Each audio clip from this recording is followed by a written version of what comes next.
What if I told you everything you thought, everything you heard was a lie? What if I told you the people you believe on the internets and the Twitters and the Facebooks lying to you, telling you about the credible sources, telling you about inside information? But they don't want to tell you it comes from us. You see it here, CAC show! That's the beginning. That's the beginning. Stealing our thoughts and our ideas in Triple H's hands and noticing and watching and stealing our storylines and putting over the Usos.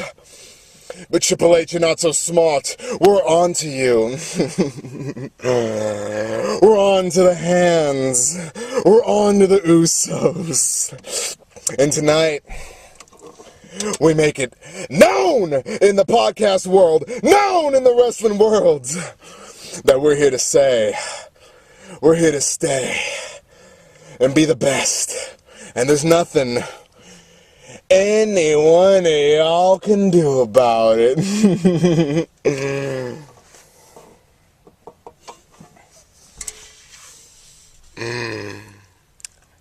We're here.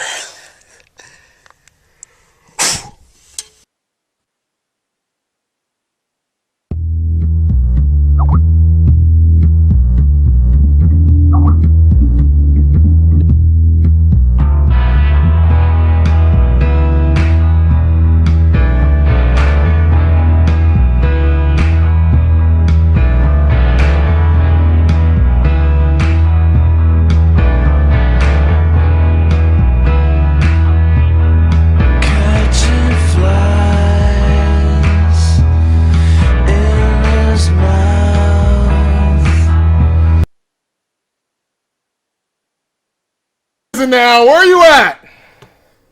Where's Wiza? Oh, where are you at? Wiza, I had to do this. Whoa. Because my boy Jared has made the new logo, Wiza. Whoa. The Cut and Check Wrestling Podcast. Hold up. That intro though with the Bray Wyatt. Was that good? Oh man. You missed it. I had something else planned, but then they had to cancel. I was going to walk down my street with the lantern, and I have a hat and the shirt and everything. In the dark? And I have the sheet mask for my friend. So he was going to pretend to be you. He's black, so he was going to put the mask on, but then put like a Yankees hat on, because you always have a... So he was going to pretend it was you. And I'm going to try and get it done. And just to surprise the shit out of everybody. Oh, it's gonna be dope because I'm gonna grow my beard out for the fall. I'm gonna grow my beard out and my hair, so it's perfect. I have all the wardrobe. You know, I dress flamboyant anyway. Oh my god! But yeah. That was good. We're gonna be walking down the. I'm gonna need that file. I'm gonna have to listen to that again. That kicks the ass of the promo I put out after Money in the Bank. Man. Holy shit! I can be any character. I'm telling you. If Triple H is watching this, had the Bray Wyatt laugh down to a science. Triple H, I could be a manager of anybody on your roster. Now, here's the one thing that Bray Wyatt can do that you got to show that you could do. Wrestle? In order to be Bray Wyatt. No. He can do... I even practiced. You guys didn't catch it in the video. He can do the William Regal voice down to a science. Okay, he's scary when he does that. That's... Yo, I can't do a British voice for shit. He nailed that shit. The one you missed was when I did it in the video, but I took my other hand and I flipped it and I flipped my hat in the air, Bray Wyatt style. Yeah. When he does it with the lighter and he closes the lighter and flips his hat. Yeah. I think we're gonna pretend to jump somebody and then I'm gonna just be like, down with the machine. Hold a timeout. Before you say down on the D-pad. Down on the D-pad. Where the hell did you get a lantern from? That right there is as legendary of a question as what the fuck is a manic? Where the fuck you get a lantern from? Like, how nobody pick up on it? What are you doing with a lantern?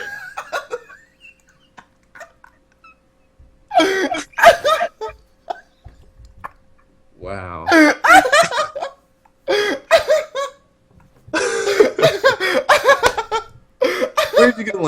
That's all. Don't answer the question. I like the questions. Don't answer it. Because it'll continue to go on if you don't answer it. Just don't answer it. Roll with me here. Roll with me. Don't answer the question. That's what makes it legendary status. Yo, I was just fucking hanging out with Rob Van Dam, right? And I was just like, yo, I'm gonna grab this lantern. I have a lantern. I have these solar panel powered lanterns, you know, and they make the night, you know, I have a pool, so I put them around the pool, make it look really nice. Okay. Hey, you're not supposed to answer the question. See, now they're going to know the answer, and they won't continue to ask, where the fuck you get a lantern from? But wait, though. Wait till I bust out the lantern that I have for next week's promo. Oh, man. Smalls has been working on promos. Uh-oh. Why does RVD have a lantern? If I could do the Bray Wyatt, if you come out with a singlet on, I'm losing it. With peace and weed if signs. I get RVD to wear the sheet mask, oh boy.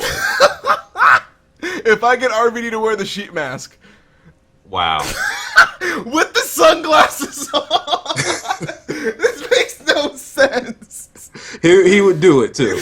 He would do it. I'm surprised he doesn't wrestle with sunglasses on.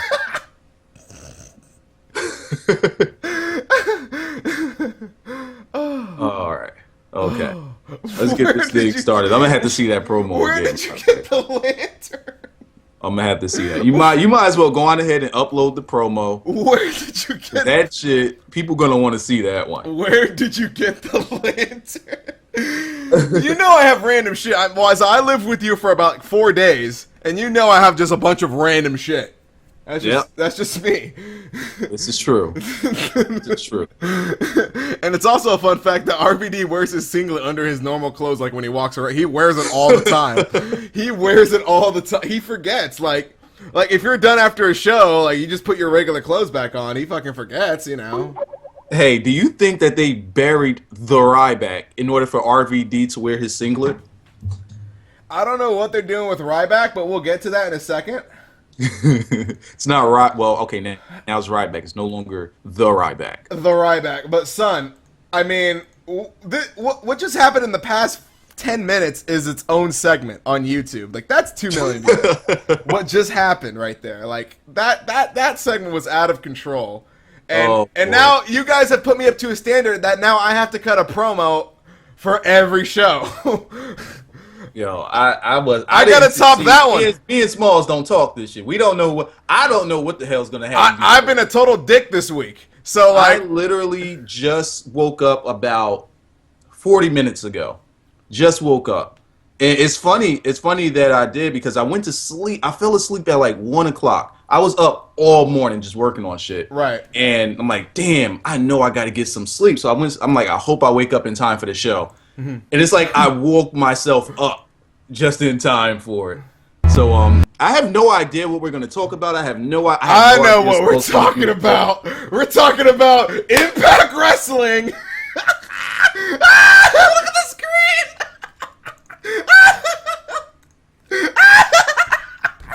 It's not funny, Smalls. Look at the glasses.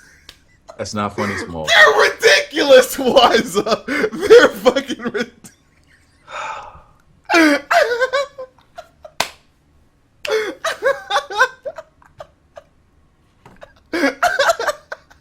This is when we need a Wiza cam just to do the face. You're giving me the Bobby Roode face right now. I really am.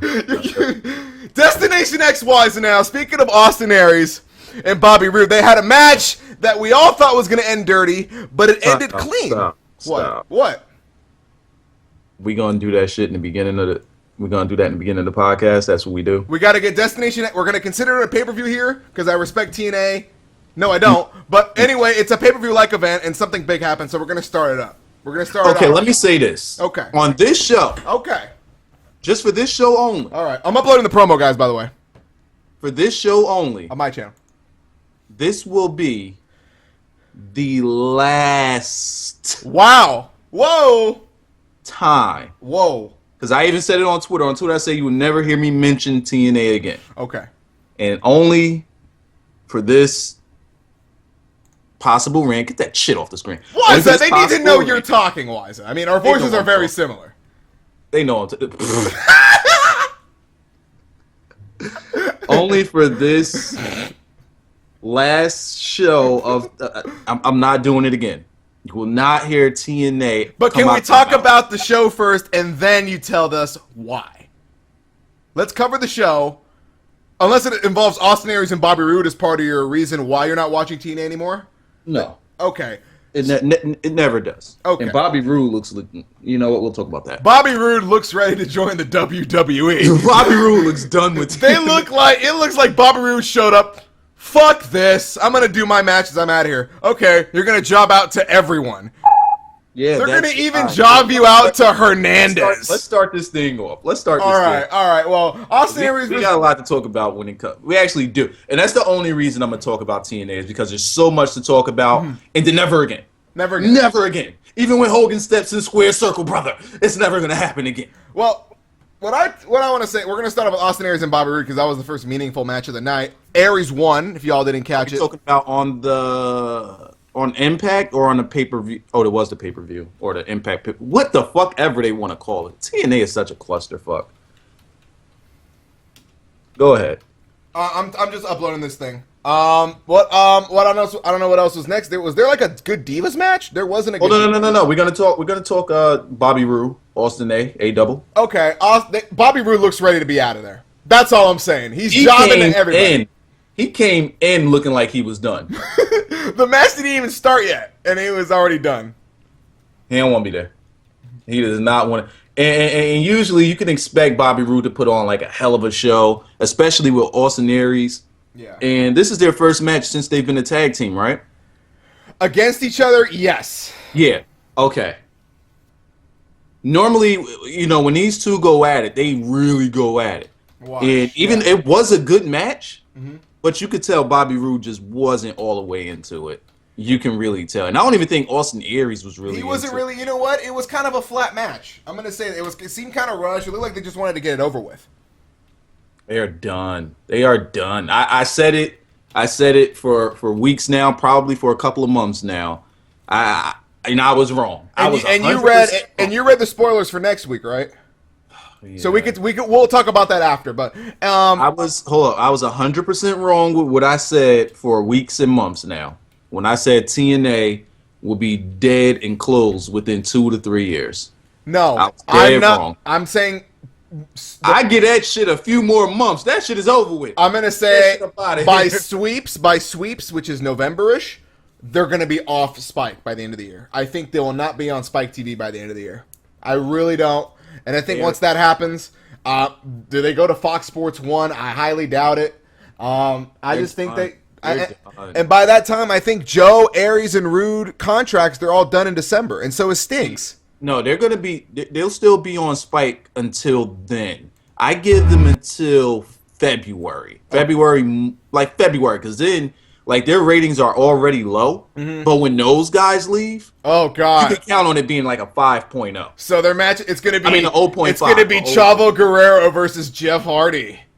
And then by February, so their contracts are done in December. If they leave by February, Spike's gonna be like, you're costing us more money than you're making us. You up out of here. Get them up out of here. We're done with them. If we're going to talk about Bobby Roode, I think this is time to lay out my boldest prediction you'll ever hear ever.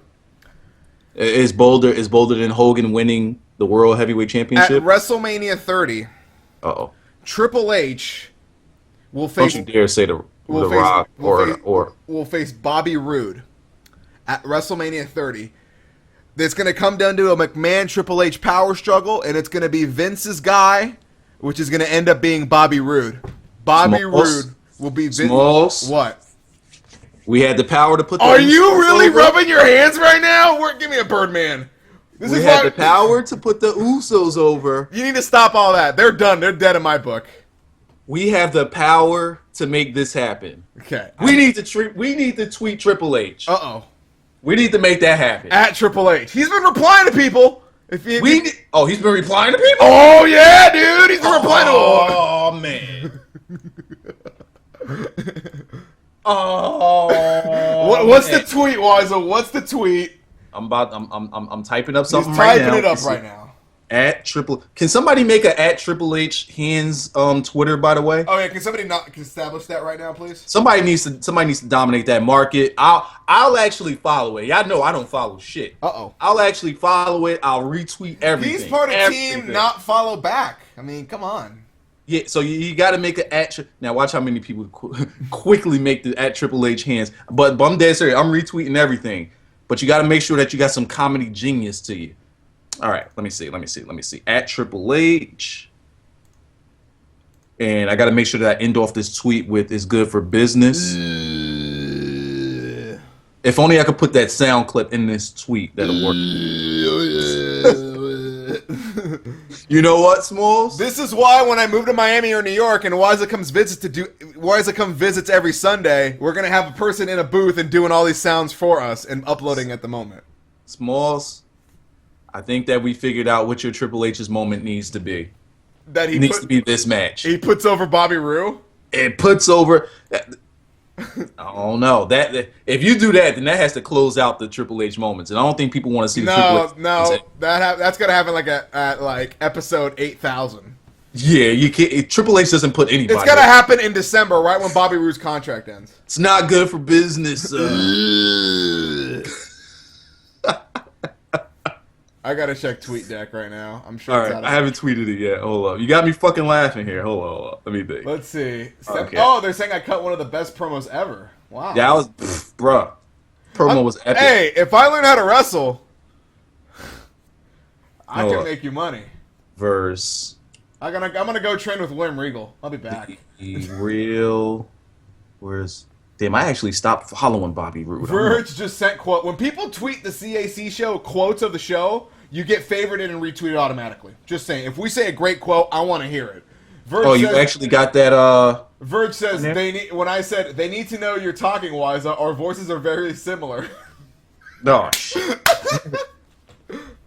Yeah, me and Hurricane are gonna have a match August 23rd live on YouTube.com/Sports Gaming Universe, brother. It's for my undisputed championship. I won off of Bruce Ree. I pinned Bruce Ree in the Boston Garden. I hit him with the Careless Whisper. Nobody's ever kicked out of the Careless Whisper. It's amazing. What? The Careless Whisper. That's my finisher. Oh my goodness. It's a package pile driver. Hold up. This is good. I'm putting Vince McMahon in this tweet and everything. Everybody's going in this. Everybody's going in this Hashtag tweet. Where did Smalls get a lantern? Let's see. Hey, if y'all, I don't know if I should spoil it, Wiza, but if y'all like me with the lantern near my face, y'all love the lantern so much, you're gonna love this shirt I've just designed. You're really gonna love the shirt I just designed. Hey, we gotta put these shirts. Yo, I actually, and for those of you who haven't seen it, it's on my Instagram. Those are sweet, right? Like Smalls made me 2 Wiser Guy shirts. Yeah, and those are my gift for letting me stay in his house for WrestleMania. So. And I put them up on Instagram. I actually got some people that hit me up privately, hit me up on Twitter, hit me up on YouTube, hit me up everywhere. I know, and let me not say a lot because a lot of people didn't see it and I didn't promote it or anything. Mm-hmm. But Smalls, I think we have about 20 people ready to buy them shirts.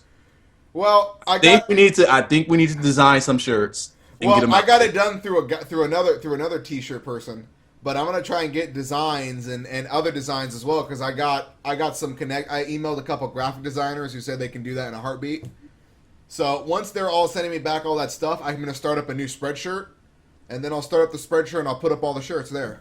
That's gonna probably be something like that. Then we could take the money and put it toward the show and getting all types of whatever and things like that. It can go to the Miami house. That's what I'm just kidding. It's going straight to Miami. Let's see. Recipe for the power. The game. I'm gonna wait for that day when Triple H's assistant calls me and asks if I need anything from the WWE. That'll be the fucking day. It's good for business. You know what, Wiza? I wish we started... Okay, I tweeted it out. I tweeted it out. So if y'all looking for that tweet and y'all want to retweet it, y'all want to copy and paste it to Triple H and let them know that it's good for business, we're gonna go on ahead and make that happen. I just damn it. If we could put the Usos over, we could put Bobby Roode on WrestleMania. Bobby Roode. Bobby Roode, no D, no D-E, just R-O-O. I love how we got from talking about Destination X to getting Bobby Roode to face Triple H at WrestleMania 30. We're going to make this happen. This is going to happen. Man. God damn it, this is going to happen. Let's buy him out. Let's get it on there. It's good for business. All right. Let's get back to Destination X. Destination X. I don't really remember what else happened that night besides we're going to talk. Doc. Oh, the releases. Doc, big guy in this fucking story, gone. What happens is, and I read some quotes from Doc, aka what the fuck is his name again? Not Fest. I'm not gonna call that guy Festus. Luke Gallows. What the hell is his name? Luke Gallows. Luke Gallows. There we go. Where he said that they actually had like a massive babyface push lined up for him. Which actually in a way scares me, but it actually makes me think like I wonder what they were gonna do. But the reason why I say it scares me is like, hold up, they're not planning to make him a top guy, are they? So that scared me. They plan on turning Doc babyface. You said when they plan on doing that? No, they were planning on making Doc babyface and facing Anderson. Yeah. And what the? All right. See, now I haven't been watching TNA. Okay. But let me update you. Did Anderson become important? Yes, he's now the VP. Yeah, I saw that, but did he become important before that or something? No, but he got back up to that because Devon took a step back, and Devon's now a backstage agent now. He just got hired. Like in reality? Yeah, he's an agent now in real life back there. Hmm. So I think he's starting to taper back the wrestling. Okay. That's why he hasn't really done anything since dropping the title. He's been doing stuff behind the scenes. But on top of Tara was a shocker. Is that D'Lo's role? Fucking D'Lo's role? I think he took. I think he took fucking D'Lo's role. Okay. But on the releases, Tara, that's a shocker. Great wrestler. But they haven't done anything with her for months. Crimson now. just comes back to get jobbed out. What was his purpose in coming back? Getting jobbed out. The dude was gone for almost a year. Came back, jobbed out, done. Yeah. Hey, I know you're on your way out the door. We need you to do the job. What job? We need you to come back. What are you guys writing up for me? Oh, you're just gonna lose to this guy real quick. Who is it? Joseph Park. I can't even lose to Abyss. Joseph? You can't even give me Abyss? Nope. Joseph Park? Hey, Stone Cold says Joseph Park is money in WWE. I think he'd be good with the kids. Triple H versus Bobby Roode got 25 retweets so far. I hit it. Wow. And 7 favorites. All right. Yeah, we're gonna spam Triple H. You know what? And I'm gonna make sure. What would you do if he favorited that tweet? I would lose my. Triple H favorite. I would lose. I'll make 7 videos about that shit, all with the same. Just a screenshot. Screenshot. Part 1, Part 2, Part 3, Part 4, Part 5, Part 6. All with the same screenshot. I'm the king of the screenshots, damn it. Oh my goodness, I would definitely do that. That would let me know that if he did that, that would let me know that Now, do you think we put the Usos over? That's what that will let me know. Now, do you think he watches us, or do you think he has somebody watch us and then give him? I honestly think that there's someone there. Right, I think there's somebody can't think of their own storylines or can't contribute, and they just take to YouTube. And they watch YouTubers. I think this was presented in Triple H's. This was presented at Triple H. Yeah, because we're logical. Really a focus now. No, because we're logical. A lot of guys are very biased and illogical. We're just going by logic and what's good for people, and they're like, follow those guys. And then he gives the Cliff Notes version of Triple H, and I'm sure he's like, they were making fun of your hands. What? They were making fun of they were talking about your hands. Let me work on my posture. And sure enough, what does he do? Every time, Wiza. What does he do? He comes The in hands are like focused. this. He comes The like hands this. are He's definitely like a this. He's focus like this. When Stephanie McMahon, it's like looks, and then Brad Maddox turns around. He walks in like this, like son. He's like, I heard you were good for the business, Brad. I just saw it. Brad, I'm sure you're doing what Vince enjoys. On the Twitch machine here. I just saw what you did with the hands. He just does this shit like it's all up in there, dude. He comes in with one hand covering the face. Watch Raw. He's gonna come in guns blazing. He's gonna come in guns blazing. He might even tone it down a little bit because we made him aware of it. He might tone it down now. So, nah, I think there's going to be more hands. Because even Stephanie is doing the hands. Yes, there's more, like, emphaticness, I've noticed. Yo, the hand. All right. And they were actually. Triple H like, just retweeted they somebody. Were doing Wait, the They were group hugging stop. Triple H just retweeted somebody a couple seconds ago. He's on his Twitter. Somebody, look.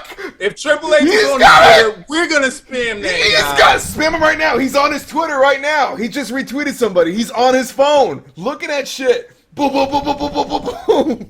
See what you over here doing. Tweet him! He's retweeting! Oh, you talking about what he said, no disrespect, but $30 an hour is not average, not even close? He just retweeted somebody else right now. According to us, census, it is. Yeah, according to the U.S., it's the U.S. census, not the us. Oh. He doesn't use capitalization because he always yells!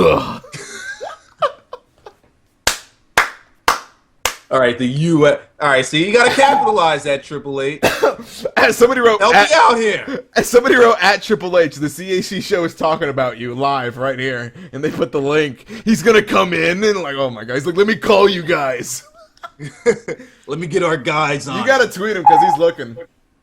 Hey. Go on ahead and copy and paste that tweet that I put out, my very last tweet. Send that, spam his ass. We got to make that happen. It's good for business.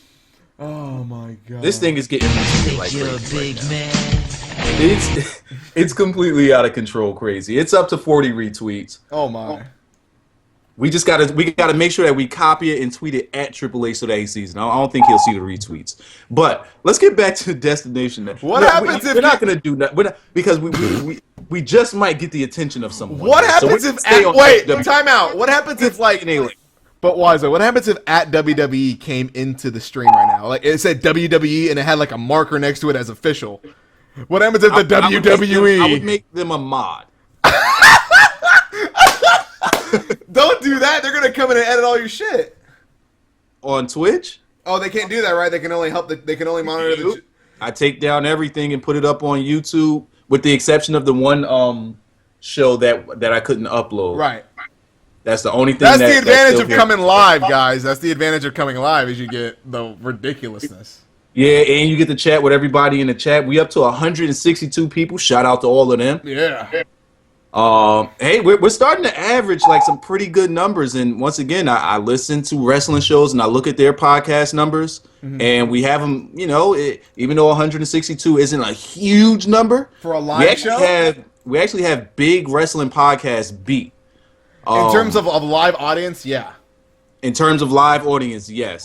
And shit, we just started. Yo, so, Triple H is imagine us, imagine us by the time of December, man. This thing is gonna be huge because of everybody.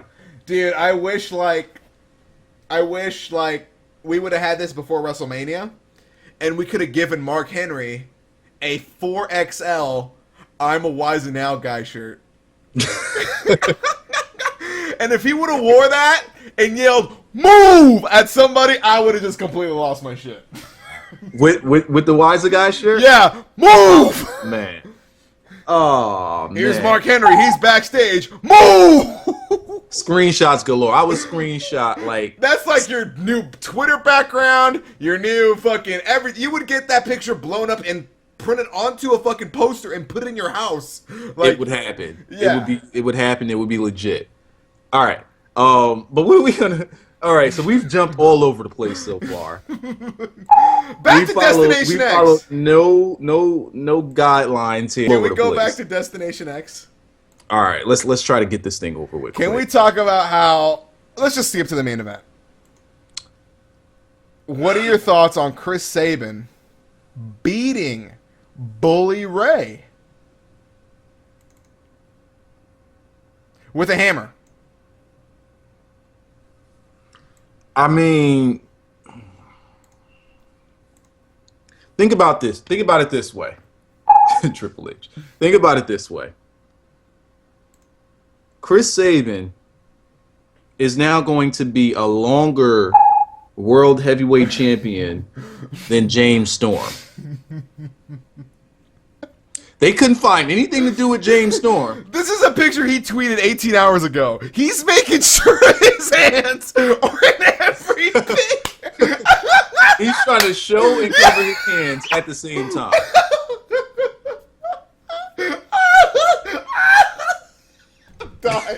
I'm dying. He even has the "it's good for business" face right there.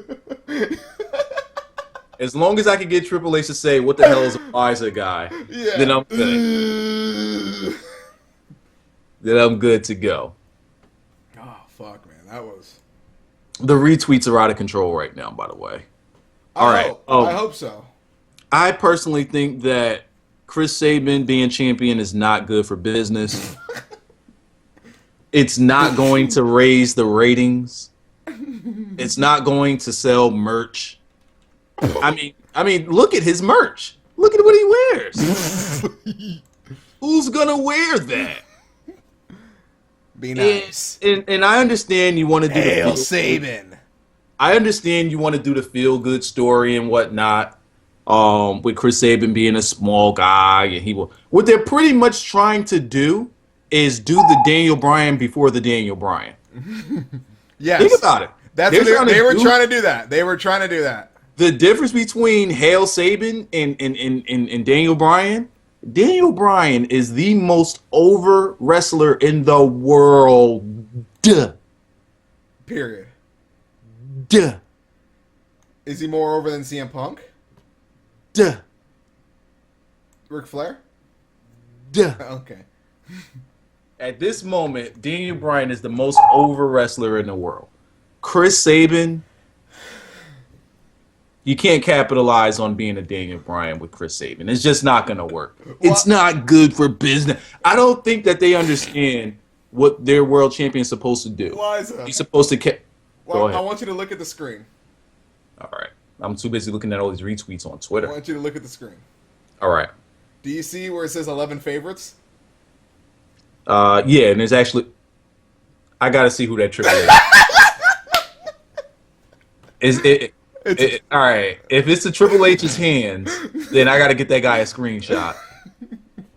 I'm looking. Hold on. I gotta refresh. These retweets are out of control. Okay, I need a fresh screenshot of how many. We are over 50 retweets on that. And I can't find Triple H. That means it's gonna come up number one in his retweets, dude. You know what? I'm going to Giazzo this to Triple H. Oh god. So that he can see just how many retweets this is getting.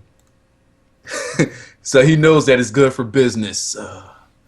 I'm telling you, man. He's gonna say, "Who are these guys?" I think he's gonna. And what the hell is a CAC show? I think they're getting way too much backing. We need to find out what's going on and do what's good for the business. I think we have a job at the end of the year. I seriously, you guys can travel 4 days a week. Yeah, I ain't got shit to do. I'll travel 4 days a week. Hey, why the hell not? I ain't got shit to do, and you're paying for the bar. Shit. According to the U.S. Census, they can afford that. Yeah, they pay for the bar. That's why they fucking Ric Flair, man. Woo. All right, I just tweeted our numbers at Triple H, and they're still getting retweeted. Everybody's got to retweet the new tweet, please. Everybody retweet the new one. I retweeted it. Actually, I got to double retweet it. I'm trying to get the list of everybody that retweeted it so I can see Triple H's hand, the Triple H thing. Ultimate Who is this Ultimate Wizard guy we're talking? Who is this wizard? This wizard? 56 retweets, 23. We're all gonna get blocked. 23 favorites, 56 retweets. I'm looking for the Triple H guy. Oh my All right. lord. Okay. All right. So we were talking about Hail Sabin and why that's not going to work and why it's not. They try to pull the Daniel Bryan, and then what's funny is that Bully Ray was like teasing a match with Hulk Hogan and Rampage Jackson. Hey, 1 second. I can't find the Triple H thing on the retweets. Was it actually him? No, I think it was I think somebody made the picture and then he changed it back to his original picture. We need a Triple H's hands. Yeah. Thing there. Damn, 10 more. This is out of control. Smalls, the support is out of control right now. It's going crazy. All right. Now let me get back to business. He's not a guy that's going to put the your champion has a huge responsibility. You can't just slap the title on anybody. One, they have to carry the company. Two, when they go on shows and things like that. See, Chris Sabin doesn't strike me as a guy who can just go and do radio all day. You know what I mean? Yeah. Yeah, and Bully Ray can. Bully Ray can do that. Well, because there's a lot to Bully Ray. You could talk about ECW, WWE, and TNA. It's a very good interview. He's very seasoned. He's a veteran. Right. He knows the business. He knows his history. Yeah. Not saying that Hail Sabin doesn't. Right. But people won't look at him as the top of the company. Now, the difference between him and Daniel Bryan doing it, oh my God, Twitter's going crazy. The difference between him and Daniel Bryan doing it is that Daniel Bryan is the most must-see wrestler right now. He's hot. Everybody's talking about him when it comes to wrestling. Everybody knows him. He's completely over. You know, he's dicking down one of the twins. Oh, God. And John Cena's dicking down the other one. So that automatically puts him at God level. God. Now, here's what I think. Here's what I think happened. I think Triple H, Paul Heyman, Regal, Coulter, everybody. Road Dogg is now part of creative now. If you have it, that's a new one. He just got hired this week. Okay. I'm sure all those guys came in and were like, man, this Daniel Bryan guy, he could sell, but Vince thinks he's too small. And they were like, huh. Well, John's dating one Bella, and Daniel's dating the other Bella. Why don't you just flip it into a reality show angle, and it'll definitely give him the match. That's a good idea. And then that's how Vince probably signed off on it. Because Mark Henry even said that Vince McMahon doesn't like small guys. He said it in his interview with Rosenberg, and you know what? That's what we need. You know what? Fuck TNA. No, we need to talk about Mark Henry's interview here. Okay, we're up to 185 people watching. Just shout out to all 185. We're just gonna bury TNA like that right now. Everything is just more important than TNA. Mark Henry's interview. And if you haven't seen it, it's with Peter Rosenberg. So just type Mark Henry's interview pulls in more viewers than TNA's pay-per-view television show. Is there a tweet we could do to Peter Rosenberg to say that how great of an interview it was? Like we can just group tweet him because he does great interviews. He's got a Samoa Joe one. He's got a Samoa Joe one coming out very soon as well. And I definitely want to hear that one.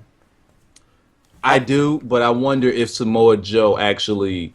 I wonder if Peter Rosenberg actually asked the hard questions in that interview. I'm sure he always asks hard questions. Like when you get interviewed with Rosenberg, but this is dealing with TNA though. When he did the Bully Ray one, he didn't kind of ask teetered. the hard questions. Sam Roberts asked harder questions.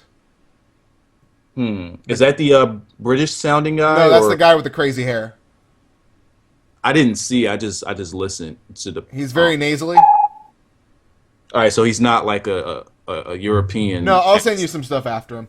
Okay, I'll listen to that. But yeah, Rosenberg, Triple H's hands. I just saw it's following the CAC show now. Triple H's hands. I think it's yeah, you know, whatever. But Mark Henry's interview. Okay. One thing I did not know that it's an hour and 10 minutes, guys. So what I did is it's a must watch. It is I was mad that it was over. I could listen to Mark Henry talk for hours. And Mark Henry doesn't do those kind of interviews. If you ever looked up a Mark Henry interview, the longest, it's 4 or 5 minutes. That's it. Rosenberg and Henry are really good friends. I mean, when Rosenberg got married, Mark Henry lifted him up at the wedding, in the chair and all that. Yeah, lifted up the bench that or something like that. The chair. You know, the Jewish wedding. Here's the thing. I think now it might be hard for us to get to Mark Henry, but I think we could get to Rosenberg. I think we could make a connection with Rosenberg. I like Rosenberg. He seems like a very cool dude. Yeah. Oh yeah. Oh yeah. And he knows wrestling. And he knows a lot about wrestling. Oh, he knows his shit.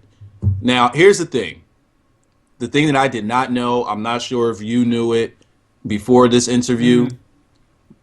Mark Henry actually had Daniel Bryan under his wing. Right, and that blew me away. Tell him who else is under his wing. Well, let's get to that right now. Let me start it off by saying, when he asked Mark Henry who do you have under your wing, I thought they were gonna say primetime players, like our Kofi Kingston. All the black people. All the black people. I thought primetime players for sure, because especially Titus. I mean, he's working, but Titus isn't a young guy, so I think that's why he didn't say his name, because Titus is an older guy. I think he does have Titus under his wing. Oh yeah, you could tell. And then Damien Sandow was the first name out, and I was like, wow, that's pretty awesome. Damien Sandow is under Mark Henry's wing. That's pretty good. And I think, and if you notice, Sandow is so crisp with his promos now, and like with his hands and everything he does is so solid now. And if you notice, when Mark Henry pulled the two tractors on SmackDown, Damien Sandow was there in the background. And it was just so random. I know that the primetime players. The primetime players were there, Hawkins and all these guys were, and then Damien Sandow was there randomly. But now I make the connection. Now I make the connection of Sandow. The next one was Cesaro. Antonio Cesaro. And Mark Henry even said, this guy is a main event player. Damn, you said it too quick. I was actually typing to you on Skype where you say Cesaro's name, make sure you drop the music. Oh. But Smalls, it's official. It is official. He said he might be the strongest guy in WWE. That too, but it's official. This is like one of the biggest accomplishments that I've made this month. I've learned to do the titty bump. No. I've learned to do the titty bump. Get out of here. Are you gonna do it for us in front of everybody? Are you gonna do a video? I'll do it when I put the Wiser Guy shirts on. Okay, yes, there you go. Those are gonna be me promoting it. I'm gonna have the music. I'm gonna be titty bumping. It might just be a promo for one of the podcasts. You gotta come to the live show. You gotta, and you might see some crazy shit. You might see a promo that I cut that promo 20 minutes before the show started, and it turned out great. Oh wow, 20 minutes? Yeah, I went and had brunch because it was my mom's birthday today, so I went and had a fancy brunch with her. And yo, my Twitter is nuts. It's out of control, right? We got Triple H's hand. We got like 4 Triple H's hands. I love it, dude. Oh my goodness, yo, you know what? I gotta send Triple H this now because it's getting out of control. He needs to make this happen. He needs to make this happen immediately. Too bad I couldn't get Triple H's hands in the shot. Do I have Triple H's hands as following you in the shot? No, I don't. I got to get Triple H's hands as following you. But nonetheless, Triple H is going to get this tweet. He's going to see the support. Since he's on Twitter right now, he's going to see the support. I wonder what time he gets on Twitter at random times. I don't care. He's going to get this work. Maybe it's like, is there a house show now? He's probably in the middle of a house show somewhere. He's really bored with the match. It's still going. This is so out of control. Wait, did you put @real Bobby Roode in your tweet? Yeah, I did. Okay, thank God. Because if he sees it, he might just be like, "Fuck yeah!" Like, I'm gonna do that. He wants that payday. I'm telling you, man. We're gonna get to a point where they say, "All right." That means Bobby Roode is coming in as a heel. I love it. All right, enough of this. What the hell is this CAC show? Somebody go check it out. It's gonna happen, man. I'm telling you. 190 by the way. Oh, wow. Dude, you guys are great. Where were we? All right, Mark Henry. His interview. He was naming his guys. Antonio Cesaro was the second name out of his mouth. Right. And he said there's one. Yeah, but back to Cesaro, he said there hasn't been a seriousness that hasn't came out yet. There's so much more left to Cesaro. And And Cesaro picked up the Big Show, and I've never seen it before, but apparently he picked up the Big Show. Yeah, because Rosenberg asked, since Mark Henry said that Cesaro is probably the strongest wrestler in the company over God. And for those of you who don't know the whole God thing, it's a John Cena thing that I came up with. I don't even remember what video it was on. I don't remember, but It was when he beat the Ryback after the Ryback called themselves Satan, or Lucifer or whatever. John Cena beat him, which made him God. So so over Mark Henry, he's putting over Cesaro. And a lot of guys are putting over Cesaro. Punk, everybody's behind Cesaro. All right. I don't know why Vince isn't. I think. Imagine if Cesaro finally gets to talk when he has a belt, and he's like Mark Henry. He has these crazy one-liners. All right. See, now you're more used to Claudio's promos than I am. How is it? Does he have one-liners in his promos, or he's just a straight? He doesn't really talk. I haven't seen a Claudio Castagnelli promo. Really? Every time I've seen him wrestle, he had a manager. Kings of Wrestling. He came out with Sarah. So he never did any not just on the maybe show. the chat will know more than I do on that. Like, you know the way El Generico and Cole Cabana do their stuff. Like, it's always like outside. Cassius Ohno always talked. It's always backstage and stuff. So it was never Claudio. Claudio never talked. Chris Hero talked more. Oh wow. He needed to work on his shit. So yeah. All right. So maybe he does need to learn to fight. Can you imagine if he like beats the shit out of I don't know who just won the title? Damien Sandow. And he just throws the title at him. You hold that for me. Yes. Sunday, you're gonna know what it's like to be in the ring with the machine. And he's laughing. And then titty bumps. Boom boom. And the titty bumps and walks out of the ring with his hands raised. He needs to walk. He needs to walk the ring with his arms. He needs to start, but he needs to bump people. Fully erect. He needs to bump people with his arms fully erect. Yes, erect. he needs to just walk and just into people's way and just bump them out of the way. Oh my goodness. Okay, so so he put over Cesaro. Kofi's one of his guys. Did he say R-Truth was one of his guys? Yeah, even though he's an older guy, he said R-Truth. Okay. Who else was one of his guys? The next guy he said was Daniel Bryan. Okay, Daniel Bryan was the next and last guy that he said. He's like, and he also admitted and verified what Shawn Michaels really said to Vince McMahon. Or what Vince McMahon said to Shawn Michaels. Either way, yeah, whatever Shawn Michaels said in the interview is now validated by what Mark Henry said. He doesn't see money in small guys. And Mark Henry said the worst thing that Vince McMahon has done is give him a shot. Let that man get the ball and run with it. Because he said there's no stopping it now. Yeah, he said there's no stopping it now. Dead accurate. Ain't no stopping me now. Everybody love him. So it's possible, and I thought that it would be CM Punk to change the business. Mm-hmm. Might be Daniel Bryan. Yeah. Cesaro picked up the Big Show, and he actually gut-wrenched the Big Show, and both of them were at house shows. He gut-wrenched the Big Show. Nice. How? Beast. What? Guy is a beast. Guys, he said, man, he picked up Big Show. I'm pretty sure he could get me up. Man. Shh.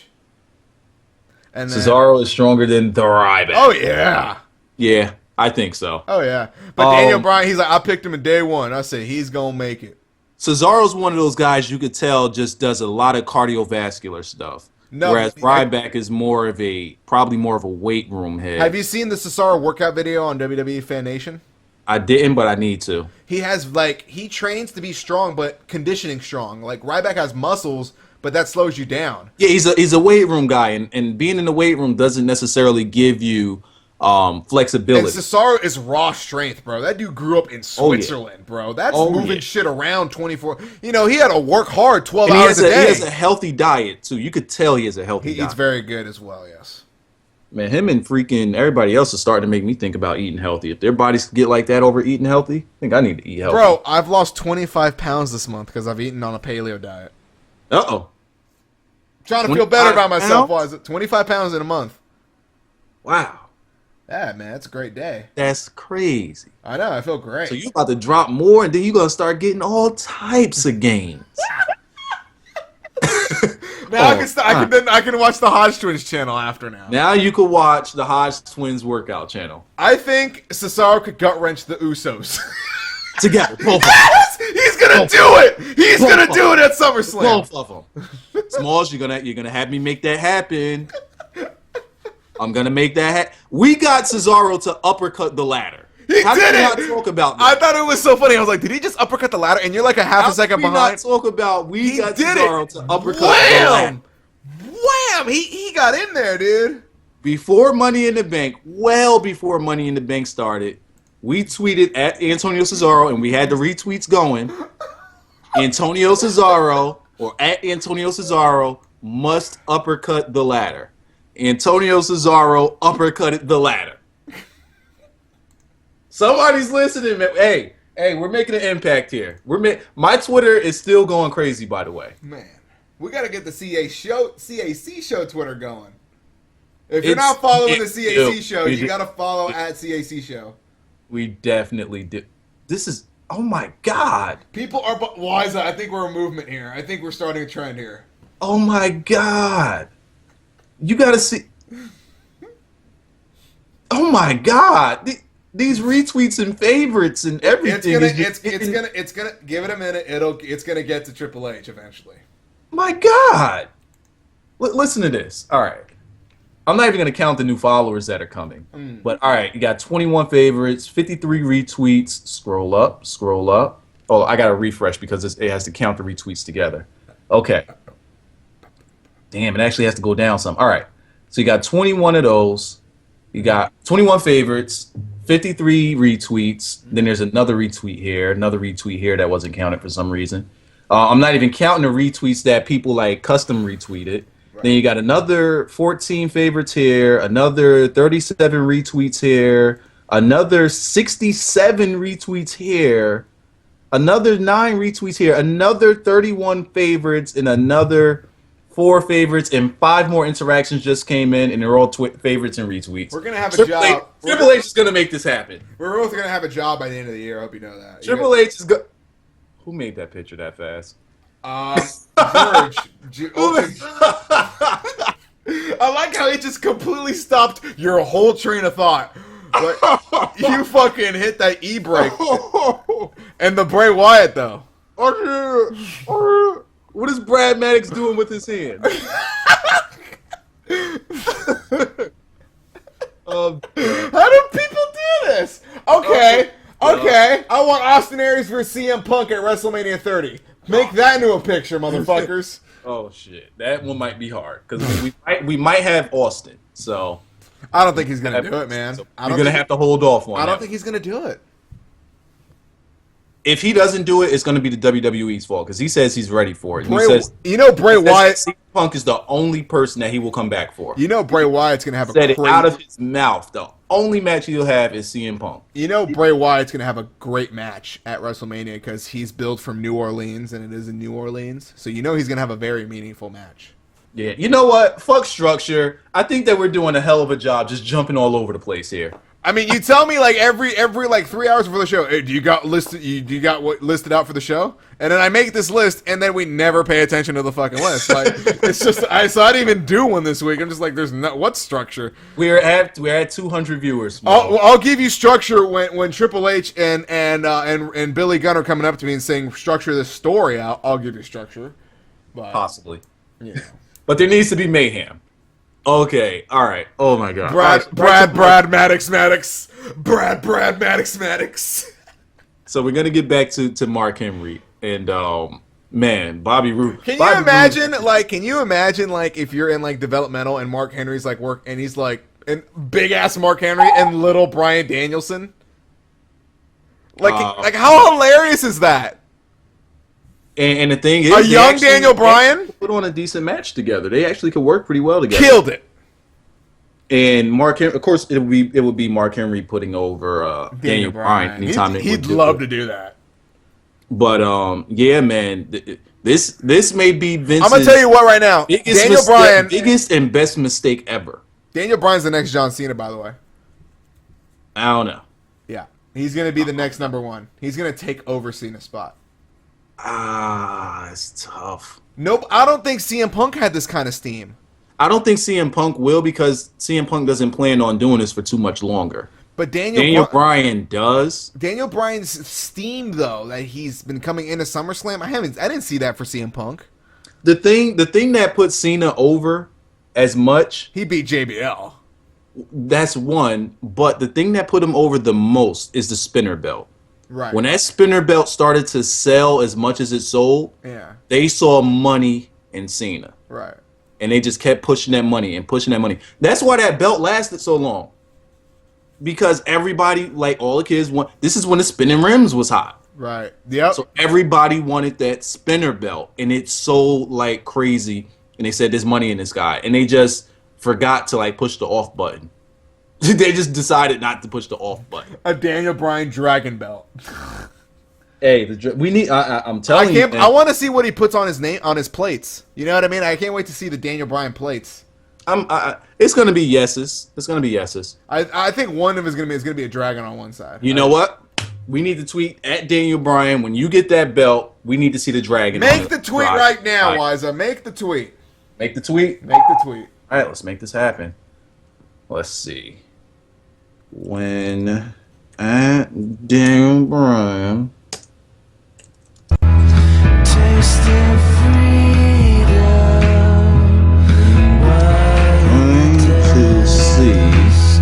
Then calling back. A dragon, a goat, probably a dragon and a goat. Nah, not goats. Not goats. Definitely the dragon. Respect the beard. It makes me handsome and it makes me manly. He needs to start talking like that because the last couple promos he's had were very cheesy.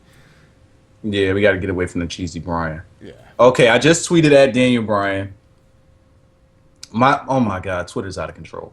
Dragon side plates. Okay. So yeah, back to Mark Henry. Some more stuff that he said. Wait, what? T3D says get the table. Small says make the tweet. Make the tweet. What else did he signed a new contract. who? Mark Henry. Oh yeah. That was his huge announcement. 3 3 more years. years. Apparently, he's got a lot left in the tank. Yeah, he does. He got a lot left in the tank. And then that makes he's not gonna stay. He's not gonna stay out the whole 3 years though. We know that. I think I give him another year and a half. They'll slow down his schedule some. he'll have a slower schedule, but I think he wins the title eventually. Yeah. I think he's going to be the first black champion. Oh, he's definitely dark. The Rock? Do you count The Rock? Well, you said black champ, so I went with his tone. But if Mark Henry won the title, let's say Mark Henry won the title Sunday, and I came up to you like a month later, like who's the first black WWE champion? Would you say The Rock or Mark Henry? You said WWE champion. I would still say The Rock. You would still say The Rock's the first black WWE champion? Yeah, I wouldn't really care, but I would say The Rock. Okay. But if you say full black champion, like completely Black. you know, Mark Henry did not come in wearing Samoan gear, all right? He's black. The Rock came in with fucking Superfly. The Rock came in looking like what the fuck was a Rocky Maivia? It was bad. And I didn't like the hair. The hair? Oh man, the hair on The Rock. Jesus Christ. Out of control, that guy. Okay. So, all right. So for everything else that you guys want to hear about the Mark Henry, you are going to have to check out the Peter Rosenberg show. The link for those of you who are watching on YouTube at this time, the link will be in the description. But if you want to know, I think what's Peter Rosenberg's YouTube name? Is it Peter Rosenberg? That's it. His YouTube is at Rosenberg Radio. But if you just type in Peter Rosenberg on Twitter, they'll all pop. Yeah, I'm on YouTube. It'll pop up number one. Yeah. So, okay. So what else did we get here? What else do we want to touch on? We want to get back to about why Sabin isn't good for business. Let's talk about Chris Sabin and why he's not good for business. Okay. Now I stated my claim. He's just not a seller, and he's not going to bring eyes to the company. Right. Nobody's coming to see no Chris Sabin. You don't think so? No. He's not a draw. He's not a draw. As a tag team, yeah, that's his place as the tag team. or as an X Division guy, as the guy that's the head of your company, it's not a draw. Okay. Not even close. I mean, I have nothing against the guy, but I'm being realistic and thinking about the business, and I just don't see it from him. And it's not his size, more so. I would say that it's his look. His look is not good for business. His look is not good for business. And the story, the way they pushed his story, just it didn't give him any time to develop as a character. Right now, he doesn't even have a character. Now, now somebody just asked, what makes Chris Sabin different than Bobby Roode in terms of when he broke up from Beer Money? He's the it factor. We knew his character. And when he broke up Beer Money, it was mainstream because James Storm had won the title. Now, James Storm won the title, but he wasn't slated to carry it at the time. The push, as a matter of fact, what makes it even better, or a better answer to that, during Bound for Glory, the entire Bound for Glory, everything was about Bobby Roode. Everything. The whole storyline. Yeah. They talked about his family. They talked about all types of stuff for like months. Yeah. So it made sense when he made the turn on Beer Money, when he turned on James Storm and then won the title and then went on this ego trip. It just fit along with what was going on in the story, because he was saying the whole time, I will do anything to win that title. Right. And he won, and he snapped, and he was the it factor, and he was good for business. Yo, his robe is out of control. He has a robe. When you have a robe, you're the guy. When you have a cape, you're the guy. When you have a chain, you're the guy. Chris Sabin, all he has is hair. Yeah. I mean, people got mad, but I mean, he's had 6 meaningful matches the whole fucking year. Who? Chris Sabin, and he won the title. I wouldn't even say that they were meaningful. What they did is they tried to go off of what worked for Austin Aries, and that was him. But they compacted a year. That was him cashing in the X Division title. Difference between Austin Aries and Chris Sabin: Austin Aries was damn near undefeated for a year. Yeah, a year. He had a year. They try to make 6 and weeks even a as year. X Division champion, he was top of the company. Yeah, he was. I mean, and he was beat Bully Ray. Like He was beating top names. He was beating big guys, and that's what inclined him to go up in weight. You know what I mean? Like, yeah. So seeing Chris Sabin do it, he just won the title like 2 weeks ago. He won the X Division title a couple of weeks ago, which I say was not a good move. They should have. Aries won it. And he wins the thing, and then a couple weeks later, he's cashing it. Oh, and then Aries wins it. Then he wins it back the next week. Next thing you know, he's cashing it in, and I'm air quoting. See, when Aries revealed himself, I was like, oh my god, yes, this is good. They're gonna put Aries versus Bully Ray. Aries is proven as a top guy. Aries, you believe Aries. Aries is believable also because of his Indies background. Now, Chris Sabin has an Indies background, but he was never known as, like, Aries is to this day, the only 2-time ROH champion. Yeah.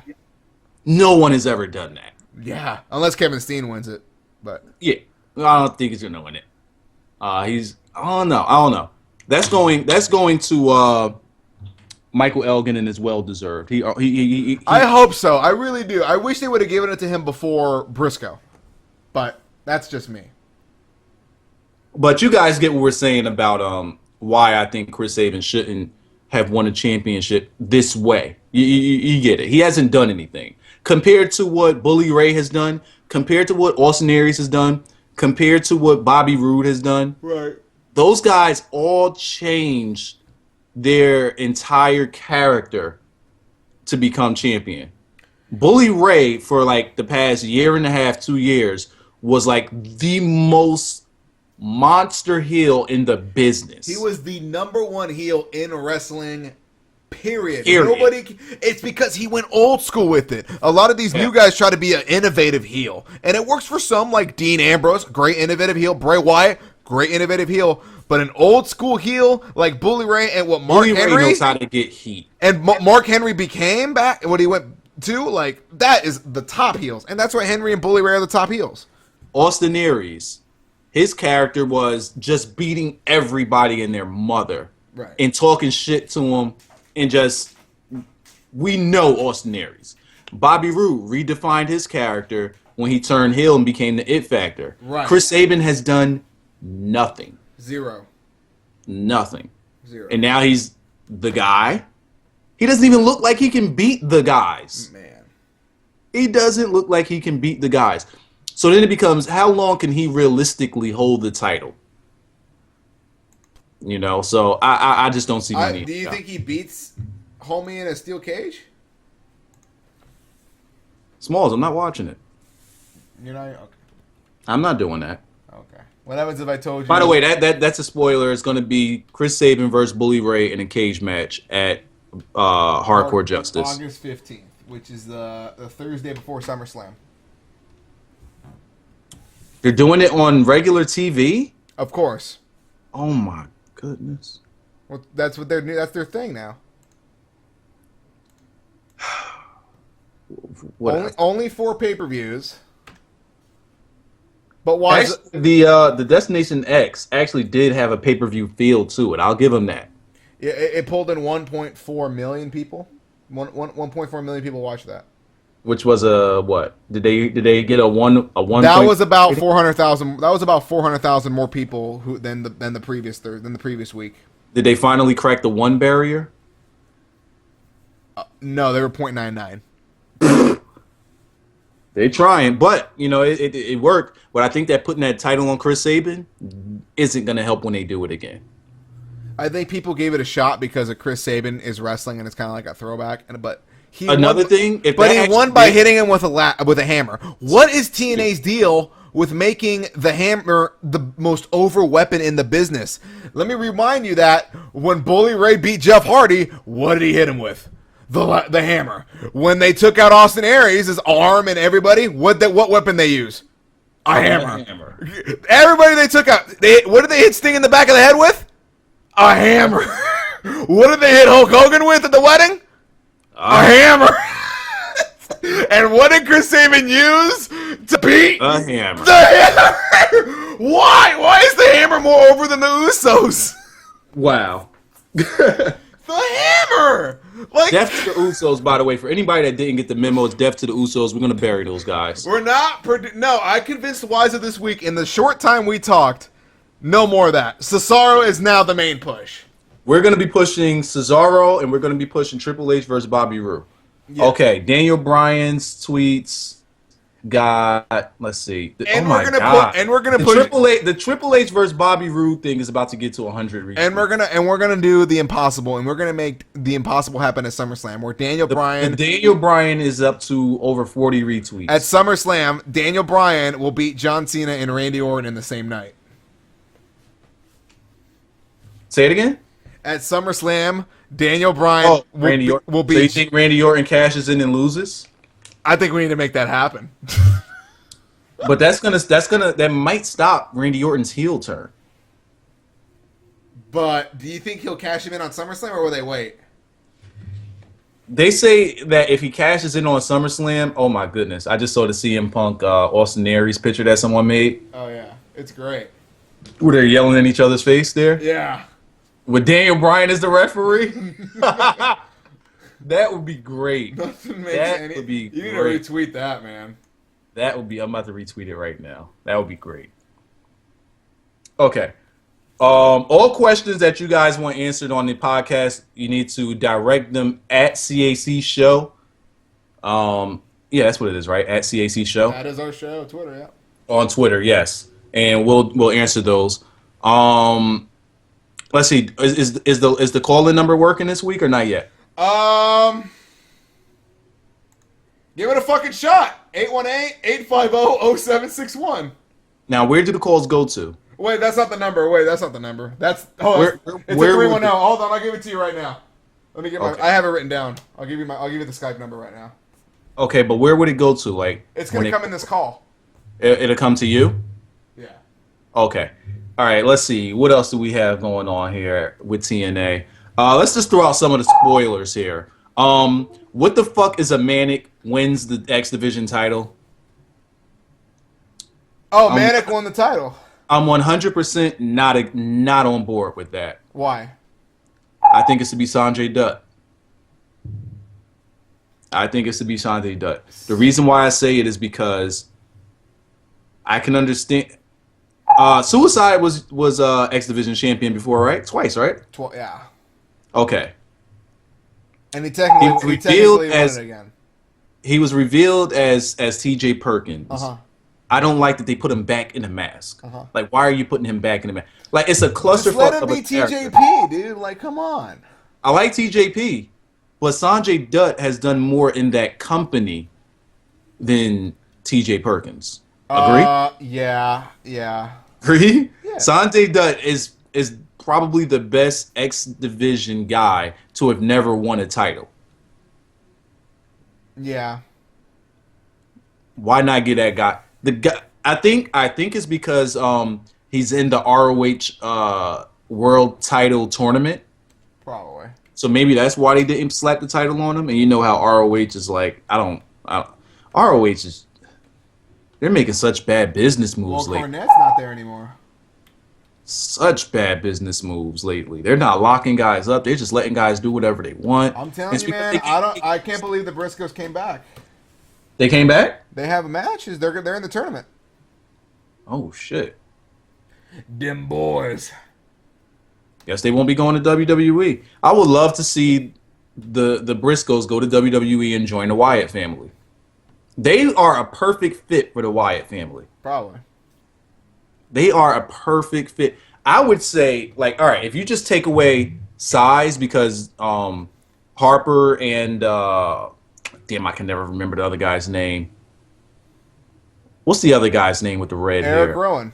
Rowan. All right, Harper and Rowan have the size to be in the Wyatt family. I get that, but I would actually prefer the Briscoes over those two, especially over Rowan, because Rowan looks more like a what was the name of that team that they had that were pretty much like Rowan and the Highlanders. But why is it people want to call us? It's 310-933-5889. All right, we'll take those calls when we get to the call-in portion of this. Just let podcast. people know. Don't call right now because you'll just. You'll be waiting. Yeah. So when we put the number on the screen, then that's when they could call in. All right, so I would prefer the Briscoes because they already have that redneck gimmick to them. Right. It's real to life them. Right. And everybody knows it. Everybody knows them to be those rednecks and them boys. And they even can talk. That's another thing. They can talk. Yeah. Not saying that Harper and Rowan can't. I know Harper can. I don't know much about Rowan. But I think that they fit better. Should you get rid of Harper and Rowan? Absolutely not, because they are making this shit work. Right. I just don't like with the way they attack people. They just, give them those clubbing blows to the back. Like R-Truth? Just the arms to the back. Just the wailing arms to the back. Hold on. I don't really like that. I know what I'm going to do. Hold on. Keep talking. All right. I like when they actually throw people up against the ring steps. And, they use the ring steps. They use the apron. They use the barricade. I like that stuff. That stuff works. But when they come out and attack guys and they're just, just clubbing them in the back, that's corny. Maybe we could hit them with some power moves, maybe a power bomb, a choke slam. Anything that shows off how big they are is what will work for when they decide to jump someone. Now, when Bray Wyatt comes in, he's not punching anybody in the back or nothing stupid like that. He comes in, he gives a splash, he goes to the gut, and then he hits him with the... Damn it, why can't I remember the name of his... What are we talking about? I'm talking about the difference between how... Yo, he came in like this. Is this what you desire? Is this what you want? Right? Is this what you want? Is this what Really you though? I'm done. And then he just like, and then he fucking threw that hat off, dog. Like, that shit was crazy, dog. I'm done. Why is that hat 6 times too small for your head? I got a humongous ass head, though. That's what he did. Is this what you desire? Way too many fucking props. What? Way too many props. I got it all, yo. Oh my goodness. That's gonna be the thumbnail now for every video I put up. Is this what you desire? The Twitter handle is the Twitter machine is still going out of control. Smalls is over. What's more overwise, at TNA's Hammer or Daniel Bryan? This is on Instagram. All right, the Instagram. All right, our thumbnail is on Instagram. By the way, somebody put it up on Instagram. Thanks. They said, "Where's the white pants?" All right, what'd you say, Smalls? I'm not getting up and showing you my pants. Fucking Sister Abigail. Who's more over? Who's more over? TNA's Hammer or Daniel Bryan? That's a troll question. Of course, it's Daniel Bryan. No, the Hammer's But up it's there. not as over as Triple H's hands. Is this what you desire? Is this what you desire? Man, I could join. Come on, Triple H, make it happen. I can join the Wyatt family. It's good for business. I can join. Can I join the Wyatt family? Shit. Let's see. If I could just get him to retweet. If I could just get him to retweet the support, then we're on to something. We got to get him to retweet. He's not going to give you anything. You know how it's going to happen? He's going to have somebody call you, and then we both go to SummerSlam, and then he'll shoot the shit with us in the back. Hey, I'll take that. Even if we could pass off one idea, one storyline. Can you imagine if they flew you out here and they told us, you come to SummerSlam, we'll give you backstage? Like, can you imagine if that happened? Smalls, I think we need to take pictures of all the support that's happening, and we need to put it into our credentials. Hey, give me all that. Hey, give me all that. I'm gonna try to get a meeting. If Tubby Emu could get on WWE Fan Nation, well, because he puts up little. That's cool, and I'm gonna let you finish. Okay. But if he could do that, that means that he's reached out to someone. That means we could reach out to someone too. And when we come with credentials, out over this. Oh, I'm sorry. Somebody just sent a picture over. All right, I see it. But if we could show them just how over we are with these credentials, I think we might be able to make something happen. Yeah, but do you have money to fly out here? If they said, why is it they gave us backstage credentials? When is SummerSlam? What month? August 18th. Oh, It's gonna be tight, huh? I would have it. I would definitely have it. Mm-hmm. But I got other plans for that money. Uh-oh. Yeah, I got trouble planned for that money. That's trouble right there. That's Miami money. But if they would put me in a hotel, yeah, I'll fly out there. Fuck yeah, I'll fly out there. Oh, well, you could. Yeah. Oh no, because yeah, you got your place. But if they just say, all right, you get out here, everything else is free.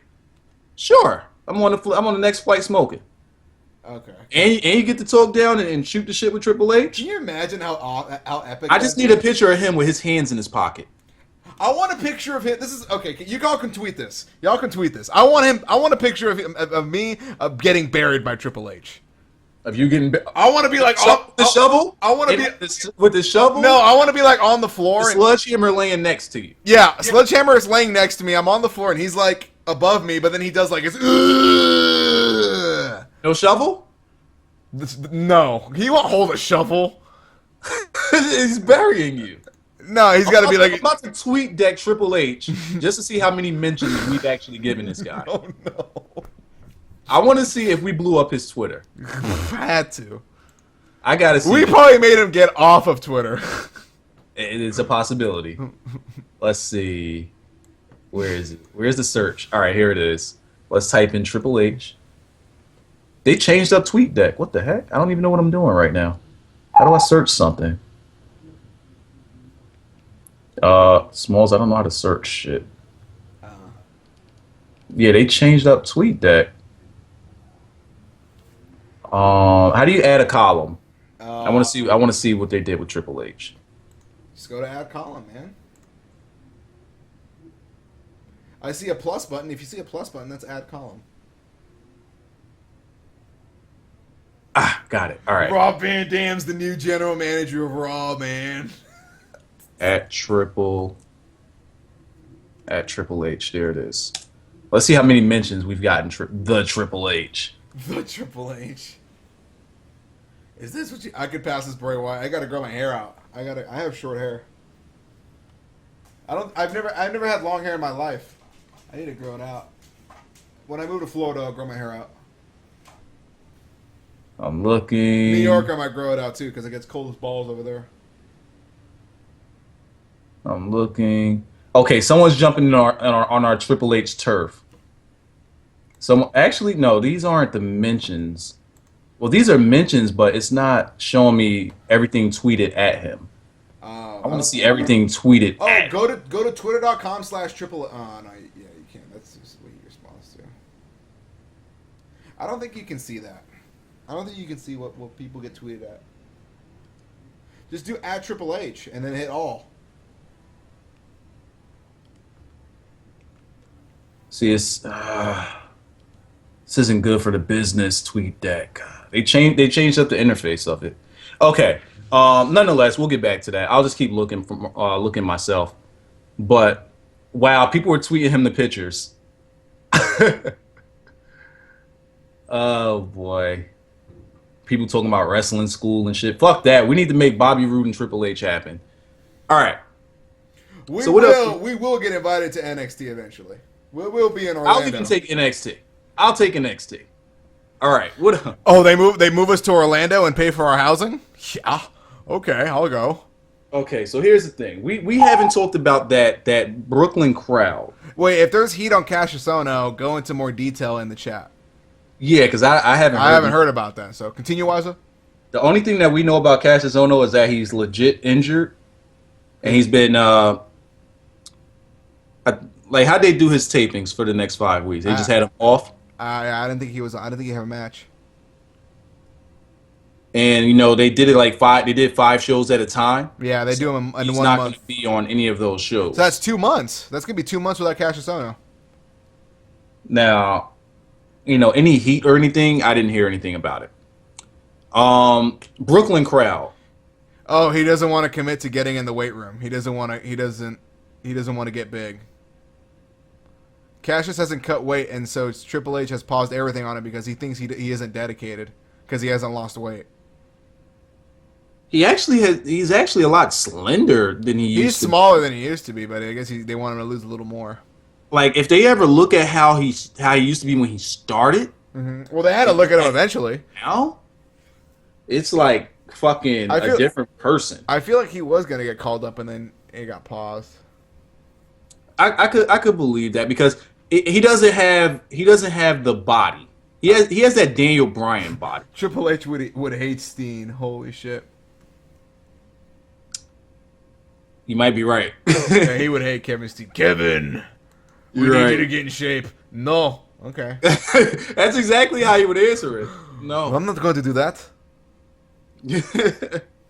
Kevin Steen is I had a dream. I was high as shit last night, and I thought I was at PWG, and where Kevin Steen won the title, and then Triple H's music randomly hit, and he came out at PWG, and everyone's like, "Why the fuck is Triple H here?"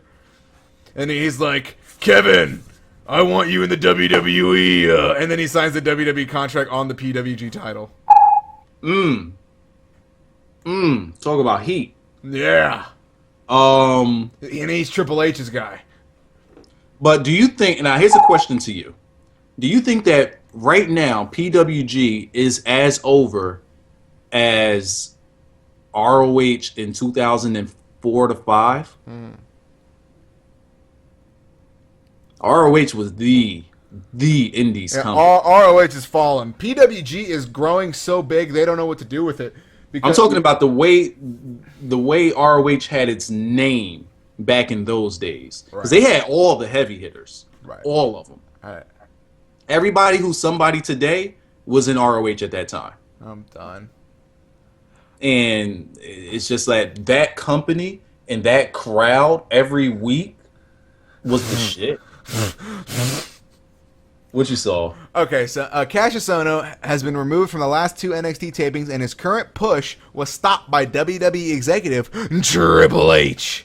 The rumored reason is that he has been hesitant during weight room training sessions, while WWE management has asked him several times to work on his physique while they prepare a story for his main roster debut. When Triple H found out about his lack of dedication to cutting weight, he was removed from TV, and plans to bring him to the main roster were put on hold. That came out today. So here's what I can say about that. That sucks because he was supposed to come up. Let me say this. Mm-hmm. What happens if he was supposed to be the Paul Heyman guy? Let me say this. Okay. I know you got a whole lot swirling around in your mind right now. But let me say this. Okay. This tells me something huge. Okay. And it's not bad news. This is actually good news. They're invested in him. They are. And that's... Because it could have even said, they used the words halted. Yeah, they mean they had push. something big. They didn't say stop. No. They didn't say stop his push. Also, he was written off of, legit injured. But, they had him off of TV tapings, like 5 weeks worth of TV tapings, right? 8 weeks. And that's something that we talked about was his chance to come up to the main roster. 8 Now, months. we didn't know anything about that. 8 weeks. We didn't know anything about that. So it's a possibility that we could have been right on that. They were looking to bring him up. Right. And all Triple H wants the guy to do is to just tone up his physique, and they're actually working on something for him specifically. For him himself. I'm really like, when they bring Cassius Ohno up, I really might mark out. Yeah. I really might, because I felt like they were gonna do Kings of Wrestling, and then they ended up throwing Cesaro with Coulter. They don't need to do that so far. It could wait. It could wait. People need to find out who Cassius Ohno is. I still wish they would call him Chris Hero, but whatever. We'll go with Cassius Ohno. Cassius Ohno, KO. Yeah, it works. The lantern. The Elmo shirt. That's supposed to be you with that pose, though. Oh my goodness. I don't think Wise has ever done that pose in his life. Probably have. The thumbs in the pocket? Probably have. So it looks like they're actually looking to bring him up. Now it's just like Triple H wants to know that he actually desires it. Because when you got guys like Punk and guys like Bryan and Cesaro, those guys who are passionate. Now let me take Cesaro off of there. So we can't put him in the category of as passionate about the business as Bryan and Punk. We can't put him there. But who? Cesaro. He's very passionate about wrestling. But we can't put him up there with Punk and Bryan as far as like level of passion. I think you're underestimating his passion. I mean, think about CM Punk's passion. That guy was willing to leave the business because he didn't like the way it was going. Okay, he is the only guy that will do that. Legit. Like nobody else is gonna do that. Like if you watch his you watch his DVD. You could just see all of the passion that he has for the business. And he's not afraid to call people out on their shit or anything like that. Daniel Bryan proved his passion for the business when he got right in Triple H's face and called him out for that shit. I don't think Cesaro has the cojones to do these things. Not yet. So that's why I say I wouldn't put him up there. Now, the thing is, Triple H loves those two guys. Loves them. And if you see Cassius Ohno, who they're behind, these guys are behind Cassius Ohno. They want him to get up on that main roster and get this push. And you see, Triple H is listening to him like, all right, let's come up with something for him. This guy could work. Let's see what we could do. And then they see he's not dedicating himself to it. Right. I can understand.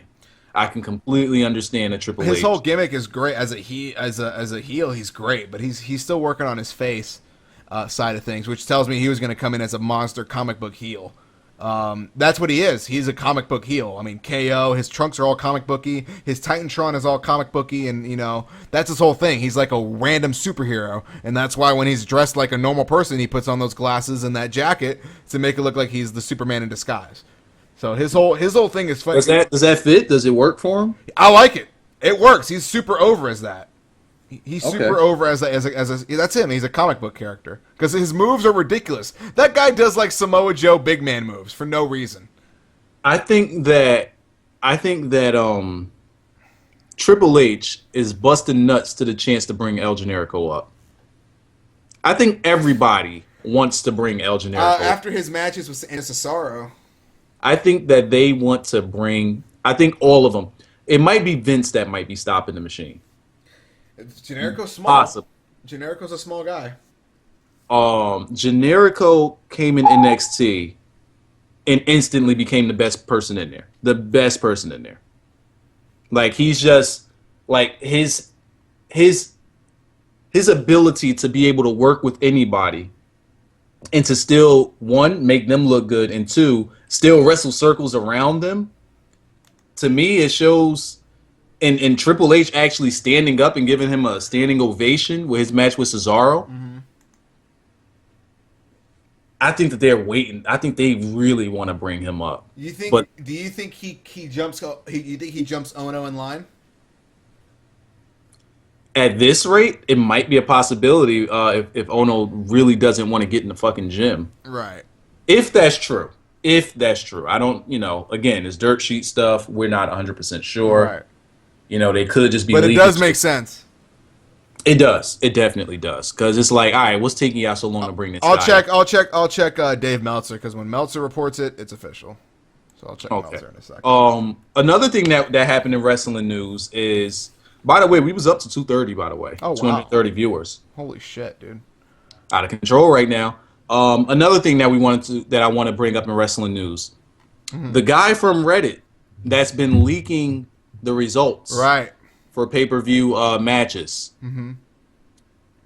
How do you feel about it? Like, not just him leaking the results, but his reason behind it. How do you feel about it?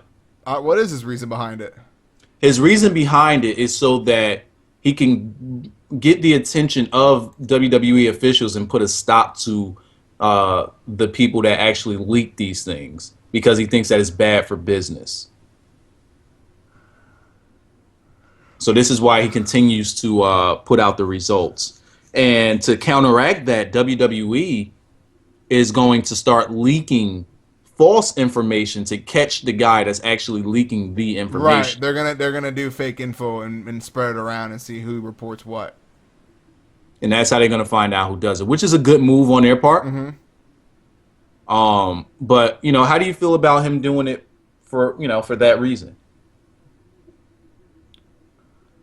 The CAC show is more over than TNA. I agree. Yeah, I'm just reading about James Storm. I guess he got seriously injured. He had to get taken out on a stretcher. Yeah. I saw that. That's crazy.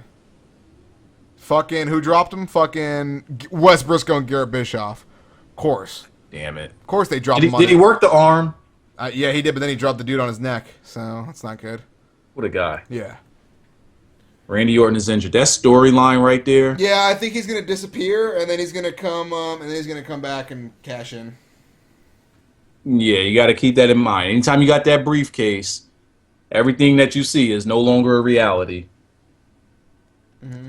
Okay, so is there anything? All right, let me get your opinion on this. Raw on Monday, best Raw of the year. It was good. It's very good.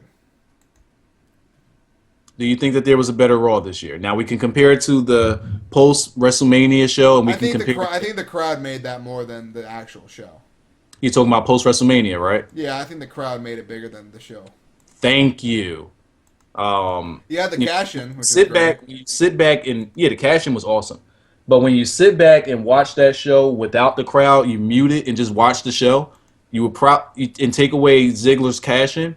You would watch that show and say, "What the fuck is this?" Like, and as it went on, since the crowd got hotter and hotter, they just had to put on some good segments later on in the show. But then, we got Ryback and Cena, and that went to shit afterward. Mm-hmm. But all right, and the next show that we were saying was the best show of the year was when Mark Henry did the fake retirement speech, and everything just was connecting and connecting. Right. I say personally, to me, this is the best Raw that I've seen in years. It was very good. I mean, the Heyman The Heyman Punk segment ran long. They had to scrap the Daniel Bryan versus Wade Barrett match. Which is fine. It's okay because it doesn't really matter. You know who's going to win. What Daniel Bryan's going to tap him out in 3 minutes. Yeah. And then they gave RVD and Jericho more time, which I'm okay with because you give Jericho and RVD time, they'll find crazy shit to do. RVD did like a front flip backsplash.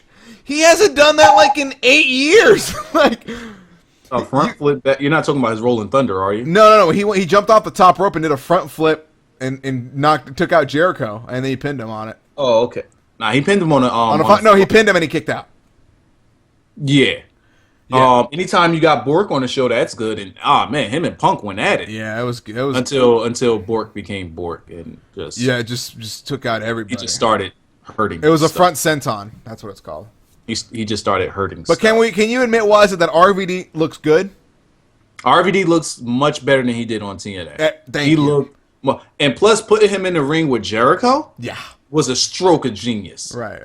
Stroke of genius. Those two. I mean, even though there were just a couple of glitches in the match, but you can completely overlook that. But that was on the spot. That was an on the spot kind of thing. They're like, hey, you guys are going an extra 8 minutes. I really think that they just put him in there and said, go on ahead and do what you want to do. We're not going to, tell you. It was Jericho's last Raw, by the way.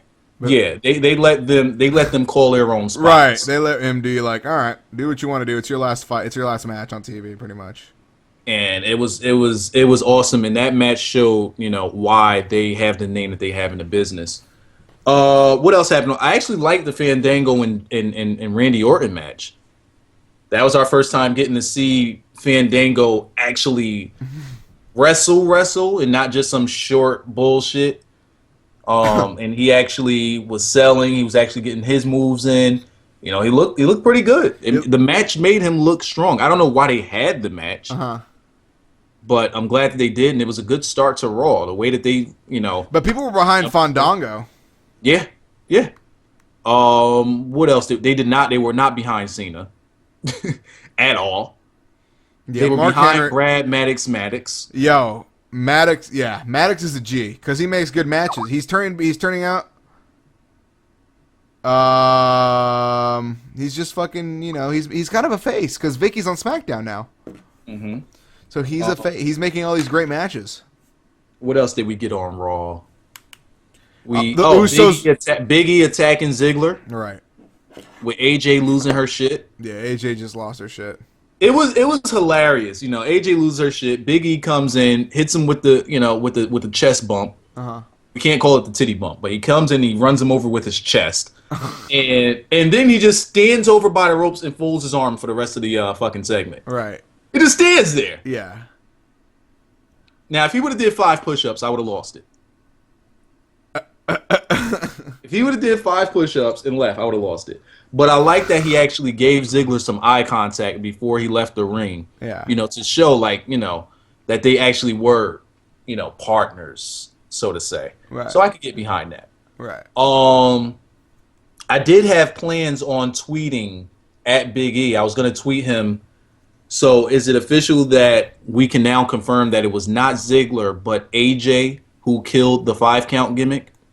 Wow. What it would mean is that it was AJ that brought him up and not Ziggler. That's pretty much what it means. Because we all want to see the 5-count gimmick. I think so, but Mark Henry called him a poor man, Shawn Michaels, and I agree with him. Yeah. Oh yeah. I like Dolph. If Ziggler would have had more time when he was younger on TV, he would probably be where Shawn Michaels is. Right. Probably be where he is. He was that good. But he just needed to, hone his skills. And the thing is, with no territory wrestling these days, right, they have nowhere to do that. Yeah. And Shawn Michaels was all in the NWA and the AWA. He was everywhere. Him and Marty Jannetty, him alone by himself, wrestling matches with Bret Hart, even way back then. Shawn Michaels did a lot. Ziggler was always a WWE guy. Yeah. And he was off TV for years up until shit. They repackaged. He wasn't the main guy until he was about, I don't know, fucking 26, 27. At least. Which is really late. And a lot of you guys might not know it. Ziggler's actually up there in age. He's 33, right? He's up there. 32, 33, something like that. Yeah. So I think they just waited way too long. And that's why they got this youth movement like crazy right now. It's really out of control right now. These guys are pulling up all the young talent and get. I still don't understand how they don't have Adam Cole. I think Adam Cole just wants to be. I don't think that they're ready for the business to complete. Adam Cole can possibly be your John Cena. Now, how much Adam Cole have you watched? Recently, I haven't watched any recently. Okay. I'm missing some recent stuff. No, I'm just asking how much Adam Cole have you watched in your life? Oh, I watched. All the PWG? I would say about. I still haven't seen his PWG stuff. Oh my god! I've seen like highlights. His promos are ridiculous. I've seen pretty much almost all of his promos, and I've seen like his start up until about the beginning of this year of his ROH stuff. I think, which it looks like I'm not missing out on anything. No, but you've seen his promos. His promos are out of control. Yes, I think that like once the business revolutionizes to these smaller guys, I think that he can possibly be your John Cena. He's number one, but he won't be Adam Cole in the WWE. He'll be something else. Whoever that is he's going to be number one. I really hope it is Adam Cole. Adam Cole can sell. He can sell. He has a look. Yeah, he's a better Dolph Ziggler. Dolph Ziggler would have to be more Shawn Michaels-y instead of like show-offy, or like his look is very like Panama City Playboyish. You know what I mean? I would. This one is really, really bold of me to say. I would say that Adam Cole's a better in-ring performer than Ziggler. Yeah, but Adam Cole can't do half of the shit he does in WWE. True. But he's good. Offensively, yes. But as a bumper, that goes to Ziggler. But Adam Cole would be a face in WWE? I mean, he's a great heel. He could. I'm sure that if they would start him out, they would start him out as a face. WWE has way too many top heels with Bray Wyatt and Dean Ambrose. They would definitely start him as a face. Yeah. But I think naturally, he's a heel. Naturally, he's great.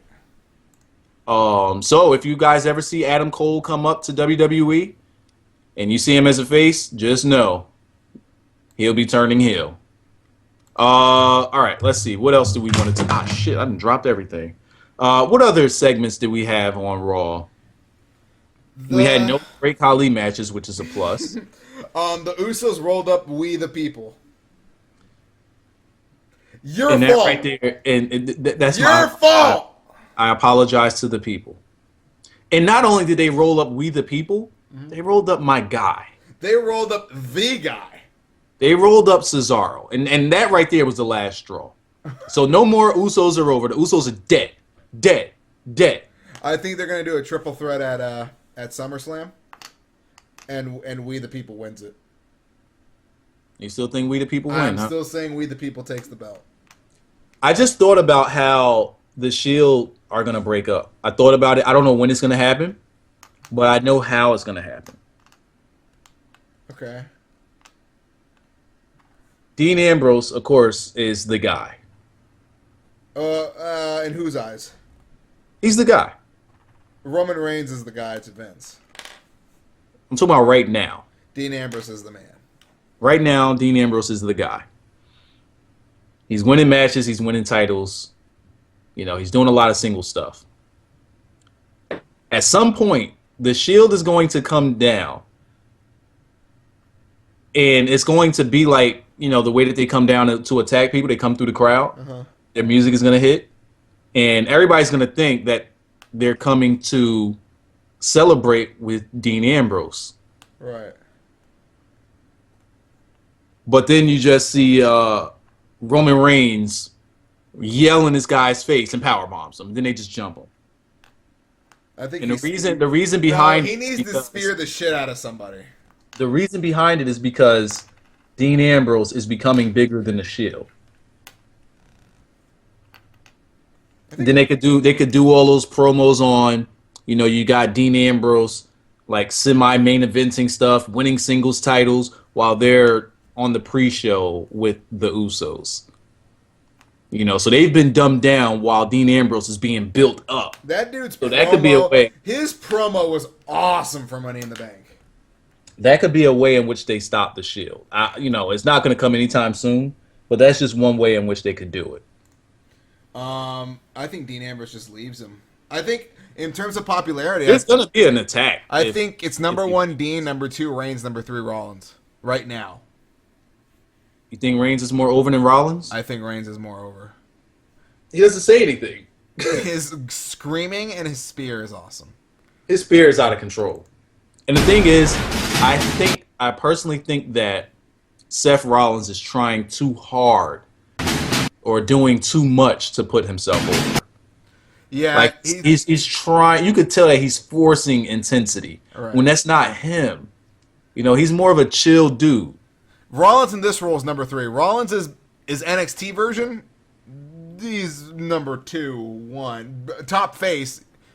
When he becomes a face, then we'll see the real Tyler Black. Yeah, we'll really see Tyler Black. We are at 217, so we actually lost a couple. That's fine. We still are over 200, which is awesome.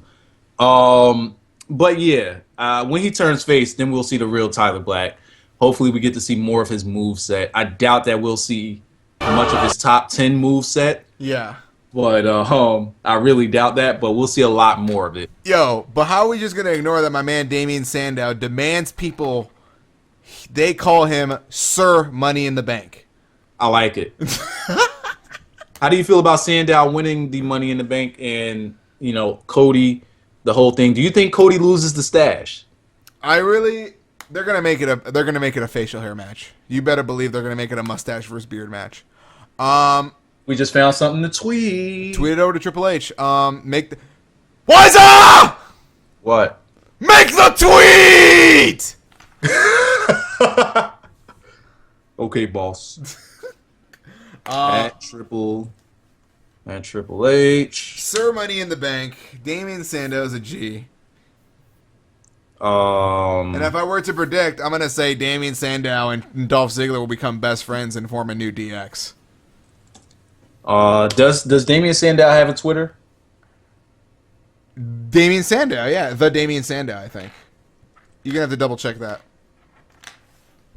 Got it. The Damien Sandow. What about Cody Rhodes? Cody Rhodes, WWE.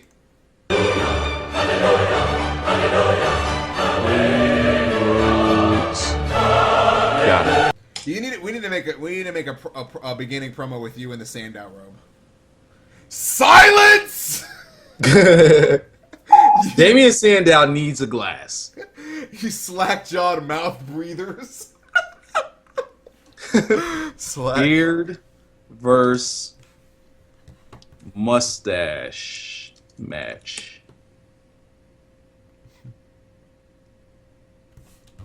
I was about to say we the people who should be.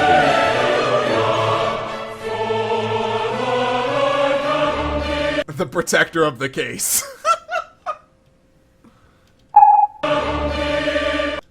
I don't like that Damien Sandow one because I was really hoping for a second that Cody Rhodes won. That way I would have won $22,000. That would have been awesome. I would have lost my shit. Then I wouldn't have to owe you another $100. You can hold that. Yeah, I can keep that. Yeah, you can hold that. What? Did I get that right or did I get that right? Yeah, I mean, yeah. Throw them all that. Who do you think carried that match? I really think that We the People carried that match. They had that crazy... until Cody just went batshit. Cody went ape shit, and I like how he went nope, and then grabbed the other ladder, and then he went see ya bye to Dean Ambrose. He's gonna be a sexy face, no homo. Who? Cody? Yeah. Yeah. He's gonna be one of those sexy, ravishing guys. He needs to come out to Smooth Operator. Okay, never mind. All right. What else? I would be a bigger fan of Fandango if he came out to Smooth Operator. Randy Orton went in the briefcase. Agree or disagree? I mean, the crowd didn't give a shit after Curtis Axel came in. Curtis Axel. How you feel about him? He beat Chris Jericho on SmackDown. Yeah, what happened on SmackDown? I missed all of SmackDown. Jericho, that was his final match. He put over Curtis Axel. And it wasn't clean, right? It was clean. He was clean. It was clean? He won clean. No interference, no nothing? Nothing. Hmm. Yeah. No roll up? No. Just a straight up pin. Pin. Should have did it in a perfect plex, but I'm pretty sure he hit his finisher. He hit that crazy spinning snap. That's a nice move. I love it. I like it. What else do we have on SmackDown? Nothing that I care about. Because I completely missed Oh, all. Booker T came out and they made Vic, and then they gave Oh, they gave yeah. Vicky. Oh. And then Jericho was teasing retirement. Yep. But that's what he always does. Then he comes back around Royal Rumble time Mm-hmm. for the big push. Then he puts somebody over at Mania. That's his thing. All right. So, Oh, Heyman did interfere? Never mind. okay. So what else did we have that was of importance? I think that we've covered everything. Oh my God! I didn't tell you. Okay, well the Shield attacked. The Shield attacked, and then Mark Henry went full. No, we're not doing that. We're not covering that on this. We're not covering that on this. Why? No, we're not. No, we're not. No, we're not. What? We're not gonna do that. We're not gonna do that. We're not gonna do that. We'll talk about what happened on Raw. We're not gonna talk about what happened on SmackDown. No, we're not. No, we're not. No, we're not. We're not doing SmackDown, Smalls. You just asked me what happened on SmackDown. Though. No more SmackDown, Smalls. We'll talk about what happened on Raw. What happened on SmackDown doesn't exist. It didn't happen. But the crowd went nuts. No, The Smalls. crowd exploded. No. He threw his jacket down like he was about to hurt somebody. Okay. We'll do that. We're not going to talk about the other stuff. Mark Henry and the Usos versus the Shield at SummerSlam. We're not going to do that. Can we not have that? Mark Henry versus Dean Ambrose. The fuck? Nah, that wouldn't translate well in the ring. Mark Henry versus who? He's fucked. He's got no match. Mark Henry is like, Dean Ambrose wrestles too slow of a style for it to mesh with Mark Henry. He needs something to offset how slow Mark Henry Who wrestles. faces Alberto Del Rio? See, that's what I was saying. That's why I was saying he shouldn't have won. It's like, who the fuck do we got for the guy? Yeah. What does Bray Um, Wyatt face? Mark Henry getting triple power bombed by the spear. By the shield. By the spear. By the spear. We're still waiting on that spear, by the way. They said that the sword or whatever. Remember that when they were saying the shield, but there's a sword. Remember way back in the beginning when they were talking about a fourth member? Oh, they'll probably do Kane versus Bray Wyatt. Oh yeah, we're waiting for the sword. Is it Brock Lesnar? He's got a sword on his chest. Uh-oh. But yeah, they've dropped that whole storyline and angle. Okay. So I think that they actually needed to do that. Because they've just been lacking. They've been lacking that type of them. They've been lacking that chaos that made them stand out. They haven't been attacking anybody, any random people. And, who better to attack than Mark Henry? Dean He's Ambrose. he's like, the next most over guy in the company. So go after him. And he's big. So fuck yeah, it works. So you're not going to acknowledge his babyface turn. I think he's gonna stay as he is. Uh-huh. But yeah, he's already babyface. He's already babyface. But Can I just tell you that yesterday I was bored and I went through old Mark Henry one-liner videos, and he came out to I forgot who was it to face, and Titus. Get out of my way. Yeah, he took Titus O'Neil was like there and like he was hurt because he just had the match. He took the dude and threw him into the barricade and yelled at Titus O'Neil, "Move out the way, grown folks finna talk." Oh shit. I'm like, you just gonna boy Titus O'Neil like that? Like, move out the way, grown folks finna talk. Who was he about to talk to? Sheamus? What the? Grown folks finna talk. What? You're gonna boy Titus like that? And the best thing about Mark Henry's one-liners Yeah. they are all Southern. All of them. Yeah. Like, some of the words that he uses. Grown folks, that's a Southern thing. Grown folks finna talk. Let me see. Just keywords that he uses are all stuff that are used in the South. Yes, okay, what this guy said. This week's Raw was greater than Mark Henry's retirement speech, which was greater than the Raw after New Jersey. The Raw after WrestleMania. I agree with it in that order. Mark Henry's retirement speech was something else. He got me. But Mark Henry's arms. Okay, it's because his back is so big. Mark Henry has the smallest arms known to man. He's got T-Rex arms. All right. Let's put the call-in number up. Let's take some call-in. Hopefully it works. I hope it works. I don't know if it works. We'll do that for I don't know. We'll do it for about 20 minutes, maybe 15. Yeah, 15 minutes. We'll try to keep it short. Let's see. Then we'll do the Q&A. If you guys have been sending your questions over to @CAC Show, we'll be answering those. And that's going to end off the show. So we'll probably end off the show about 8:30, 8:40 EST, which is 5:30, 5:40. Yeah, we're going a little long today because the show was just it was the best. Yeah, this show was crazy. This show was out of control. Even the tweets are still the tweets are still. Triple H is watching. Hell, we gonna send the show. I'm gonna tweet when I upload the show to YouTube. I'm tweeting it at Triple H. Yeah, he gonna get this work. He's gonna get it somehow. He gonna get this work. The family gonna tweet it at him too. We gonna spam him. Huh. He gonna get this work. The family. Now I gotta find a black kid with a goat mask or a sheep mask to play Wisenau in the video. Uh-oh. What's my Skype number? I said it in the chat like a while ago. What was my fucking Skype number? Uh-oh. Totally forgot what my Skype number is. Totally forgot what it is. Well, all right. There is one person that we do need to get in here. Let me see. Is he on? Uh-oh. Oh, fuck. He's not on. And for pay-per-view live watch parties, we're going to get a third person. I feel like for a pay-per-view, we need another person. We'll have a special guest. Yeah, that way I can take my breaks and put my videos up. There you go. I'm looking. Just get Blackjack. You know Blackjack ain't got no service. He can call in. Damn. All right. We got to get Optimus Prime on here.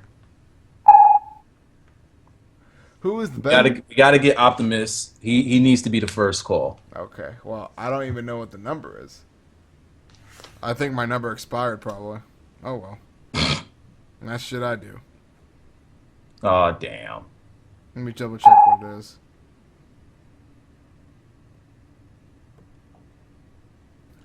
I said it in the chat. I said it in the fucking. I said it. No, I didn't let you finish it. Oh. Yeah, I don't know what it is. I don't think it's working. Oh, shit. You can't make a new one? I have to buy one. Oh, shit. Yeah, it's not free. Oh, shit. Exactly. Yeah, so we definitely got to Oh, yeah, we can get Chris Move for the SummerSlam watch party for sure. People are out of control, man. Oh, here it is. I got it. It's 310-933-5889. All right, say it a little. Put it up on the screen. Let's see here. I hope it works. If it doesn't work, then it doesn't work. But let me just put it up here. And I'm going to actually call it from my cell phone and see if it works. You call it from your cell phone first. Put it on Skype?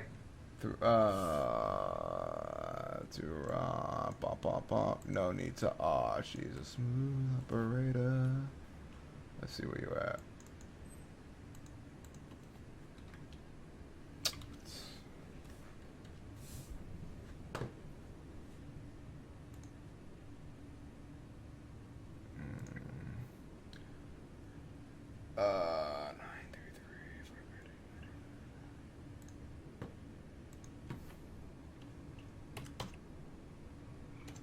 Did you send? Are you sending it now? There you go. Okay, let's try this out. See if it works. Smooth operator. See now, fuck you, Smalls. What? Getting me to sing this smooth operator song. What is that? 9. Oh, it's already in my phone. Oh. Let's see what happens. Is it ringing on your end, or No. I don't know if this works. I don't think it works. All right, I just heard a ring. Yeah, not in service. Well, I guess we got to work on doing a call-in number with subs. I'm sorry. So we're gonna take to the @CAC Show no questions on TweetDeck. I apologize. I'm sorry. But I do want to get Optimus in here, though. Next week, we'll do a segment with him. Okay. And I got a surprise for everybody next week. Oh, shit. Y'all gonna love it. Be afraid. We're coming. We're coming. All right. So let me go. All right, here we go. You want me to read off the questions? Sure.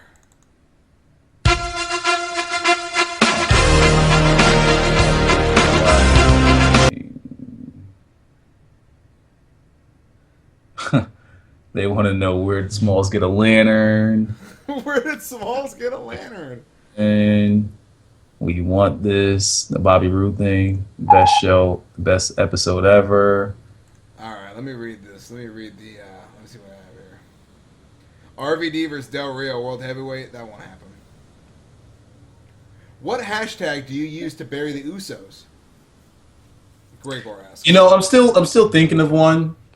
Somebody has had to come up with a really good one that's, you know, that's catchy, that everybody could actually respond to, and then we'll get that going. Right. So y'all could hashtag me some ideas. Dream match: Hurricane and Tubby versus Team CAC. God. Now I can work. I would put Tubby through the roof of a house. Now I can work. Wise is just skinny and black, but he's strong. So he's got the Cesaro strength. How did Black get into this? I'm just trying. I'm in case people are blind, Wise. I'm trying to help all communities of the CAC show here. So and I'm a big dude, and I can actually work a little bit. I can actually do a front flip, which is fucking crazy. But I can do a video of that. Actually, I'll put it up tomorrow. And then Hurricane and Tubby. Tubby will lose breath like in a minute, and then Hurricane, I'm facing him in a crazy match. Yeah, I could just hit Tubby with a nice little lariat, and that'd be over. Not a clothesline, a lariat. And then the Owen Hart pile driver. Yeah. Owen Hart pile driver. The CAC family. We totally come out with the lantern. I would wear my gear and everything. I would wear the mask. All right, I see CAC show. CAC show officially sponsored by Triple H's hands. Tubby would use his G Fuel for power. Let's see, you gonna get this word. Who is the best in-ring worker? Who is the best in-ring worker in WWE for a diva? Ooh. On the main roster? Okay, well, let's go in main roster. Yes. Okay. AJ. Better than Tamina? Tamina's just a power woman. Like Tamina, I don't think she can sell. Did you see she can't. Do you see? She's not Did you see the picture of her and The Rock working out? Oh no, she's getting stronger. Oh, but the thing is, she can't bump. Right. You know, she can't bump. She can't sell. AJ can do all of that. She's super stiff. I'm gonna say Paige and NXT, and then on the top of the roster, I would say Can Paige bump and sell? Paige is the total package, but she's not. JR says she's not ready for the road life. You know what I mean? The road life? Yeah, she's not. He said that she's not ready to be, on the road 5 days a week. She's not old enough or mature enough. All right, I just got to the questions. I had to get through like a lot of support stuff. Smalls and Wiser, if you had the ability to make one wrestling DVD, what would it be about? Wow. The top 100 moments in WWE history. Just moments in general? Yeah. The greatest moments of all time. Like Shawn Michaels winning the first title, and then like Eddie Guerrero when he won it, when Ray won it. If I were to make a DVD, it would be about a compilation of all of the failed characters. Oh yeah, okay. In WWE. Oh god. And it would be very detailed on how they failed, why they failed, and what the fuck. Why is it now just wants to be part of a Legends Roundtable? What WWE was thinking when they created such failure gimmicks. Would you be okay with Lita coming back? I would like Lita to come back in a trainer's role. I wouldn't like for her to be wrestling on TV. Oh, well, she's not going to train anybody. Do you think Sarah Del Rey? The reason I say that, she can train like character. The reason I say no to her being on TV wrestling is because like her legacy is set, and I don't want it to be tarnished. What about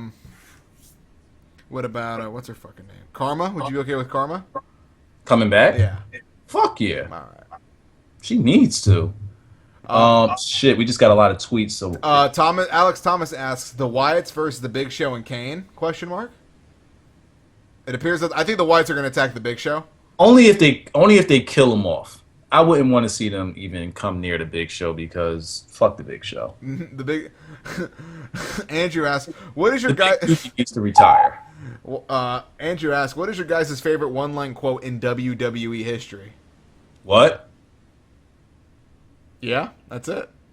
What? I said one line, not one word, but I guess it works. Hey, that was a one line. That was. I over. think so. I think that's your favorite. What? Actually, let me think. That's your favorite one-line quote of all time. That's your favorite quote, not "That's what I do." Let me think. No. You know me. I'm an old guy. My favorite one-liner.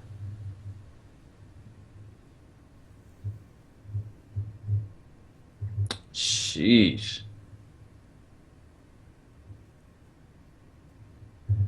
Oh, man, this is tough. I'm an Austin guy all the way. Yeah. I want to say something about, him stomping him up, but that's not really a one-liner. He just did it.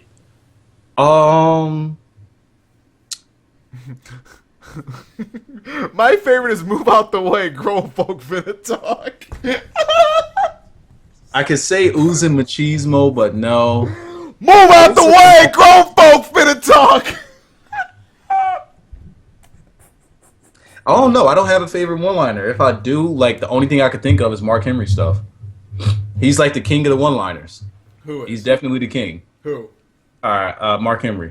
Man, I don't know. All right, here's a question from Matthew McLean. McLean. The first question that I asked was actually from Jose Miguel de Jesus. This one is from Matthew. Who is the next? Oh, not next. Who is NXT? Wow, one of these. All right, I'm gonna read it as it is. Okay. Who is NXT is the closest to? All right, so it's supposed to be who in NXT. Who in NXT is the closest to getting called up? And do you like Enzo Amore? Oh, Enzo Amore. He's good. He's good. I don't know who that is. I know who he is. He's a good worker. I'm hearing that, and he's probably not going to get called up soon. But I'm hearing that who was Cassius Ohno's partner again? What's his name? Corey Graves. Corey Graves. I'm hearing that he's great. He's ready. He's ready. Next to be called up, Cassius. if not Cassius, Neville. probably. You think he would get called up before Corey Graves? Here's the problem with Neville. He's so great. He's doing these dark matches on the road for Smackdown and Raw, but he just can't talk worth a lick. I mean, he needs a man. He needs to be a Paul Heyman guy. He needs to be a Paul Heyman like the British Missile. Like, Do you think that he should be partnered with a female that could talk? they did that with Antonio Cesaro, and it didn't really get him far. They did that with Oksana. Not a diva. Not a diva, but Vicky just Guerrero? Wouldn't make sense. William Regal would be the only guy that makes sense. Okay. If William Regal was like, I have a special surprise for everyone. I think we can make that happen. Okay, like that would be sweet. And they're both British. there you go. I think So he needs to do sell- that. he could sell the hell out of him. I think William Regal needs to be like Wade Barrett and Adrian Neville's manager. He could also. You could even have Paige. He could also take bumps. You He could could do- also take bumps, which is a plus. You could do Paige and Neville. He could take bumps as a plus. So yeah, I think we need to make that happen. William Regal. Not right now. We got some stuff that's like really over right now. No, so we need to Cassius stick- doesn't need a mouthpiece. He doesn't need a mouthpiece. He's a great heel. Let's see. What with Vicky as SmackDown GM? What will happen to Booker T and Teddy Long? Well, Booker T is focusing on his little promotion he's got going on in his wrestling school, so that keeps him busy. Teddy Long seems like he's just going to be an agent backstage and work with the talent. Okay, I'm just looking at some of the questions. Some of these we already answered. I'm no way in hell you could pay me to read that one. Which one? When will the Young Bucks go to WWE? Somebody said check out Ryback's latest tweets. He just went off. Oh yeah, I saw that he went off and he started retweeting people who said they're gonna kick his ass. What? Yeah, he's like, I challenge anybody to come or something like that. And then people are like, right, I beat your ass any day of the week, and he retweets people who said he can kick his ass. Okay, back to tweet deck. When Hogan wins the TNA title, will he ask for a 5 count? I don't even need to look to see who actually said that. I know who said it. Jack Trotter too. Oh wow, I was wrong. I was thinking it was Autumn Skies. Mm-mm. What do you think TNA will do with Kenny King? Release him. That's from Freddie Powell. You think they're gonna release? Yeah, they dropped the ball on him. They're using. Okay, who was it? Who was in that match? They used Jigsaw from Chikara and they used Trent Beretta. Like that's who they're pushing right now. Like really, Jigsaw and Trent Beretta. Well, they were in a match with Rockstar Spud. Rockstar Spud's a G. The one with Kenny King had Sanjay Dutt in it. No, not Sanjay. Damn, who was Kenny King in a match with? He was in the first one? Yeah. With Manic? Yeah, Yeah. he was in the Manic one. All right. Let me just move on. I need When do you think TNA will go out of business? I joined the stream late. Please answer. Thanks. And that's from somebody 911. Whoa, Ryback following porn star. I've been saying that since he made his Twitter. If those guys leave, those guys whose contracts are due in December, if they leave, I give TNA till about February before they get dropped by Spike, and the summer by the time they're out of business. Oh. So I give them one more year. So what does all that talent come in SummerSlam? I mean, I ain't gonna bring them all in. They probably bring a handful of their asses. Out of that group, who's left? Would you take AJ Styles? They have to.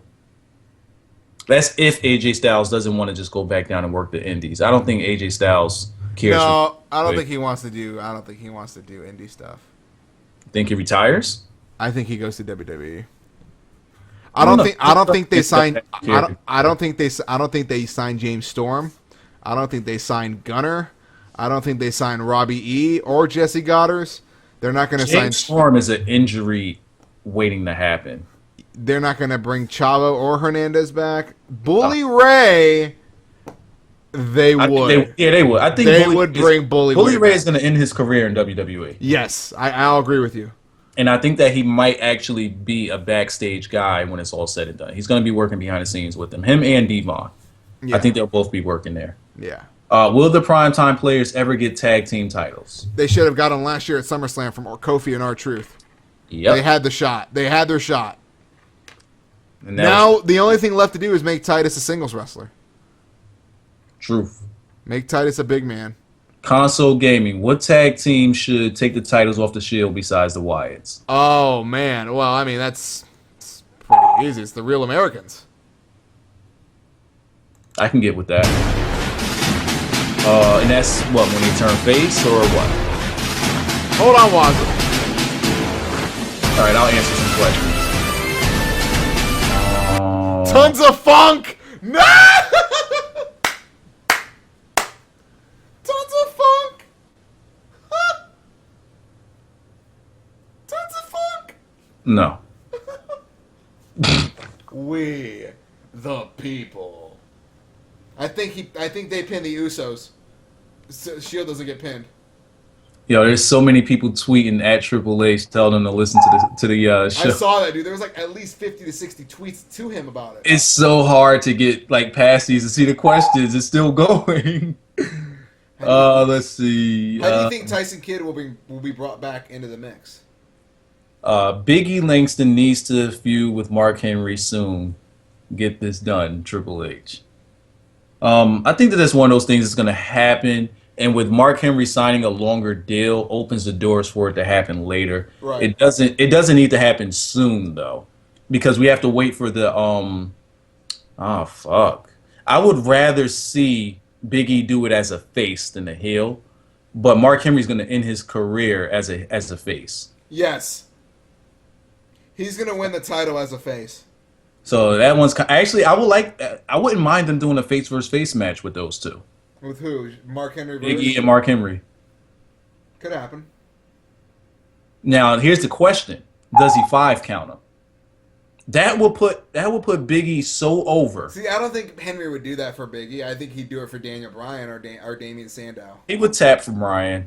Sandow, I think he would just I think he would work a program with Sandow. I don't think He'd work a program with Cesaro. Yeah, he would put Cesaro over. I think that Mark Henry taking a 5 count to end off the career will put. I'm not saying that it'll happen, but if it did, can you imagine what that would do for Big E? He'd be a made man. All right, let's see. Who's the best? I think you read some of these. What is your guys' favorite one-liners? Said that. Been watching some old. Do you think Sabin has what it takes to be a world champ? We addressed that. Here's what do you? I don't know if you've ever seen it, but I have. It was watching some old match. This one's from Mr. Tweet Yo Girl. Uh-oh. I was watching some matches one day, and I was wondering, what do you think of Tyler Black versus Daniel Bryanson match, or Bryan Danielson match? I think it's a great match. I've seen it 100 times already. And it was. I think he's talking about the one when Daniel Bryan came back from Japan, and Tyler Black was his first match back, and I think that Tyler Black was a tag team champion at the time, was he? I have no idea. But nonetheless, it was a really good match, and it was one of those matches where Daniel Bryan said, "Welcome to ROH. Here's how we do things," because he stretched the fuck out of his ass. Yeah. Oh my god! And that's back when, and this needs to happen at SummerSlam. It's 100% not going to happen. Mm-hmm. Cena's gonna get his fucking head kicked in. If we could get those chants, Good luck. I'll try. I'm gonna be there, so I'll try. you got to.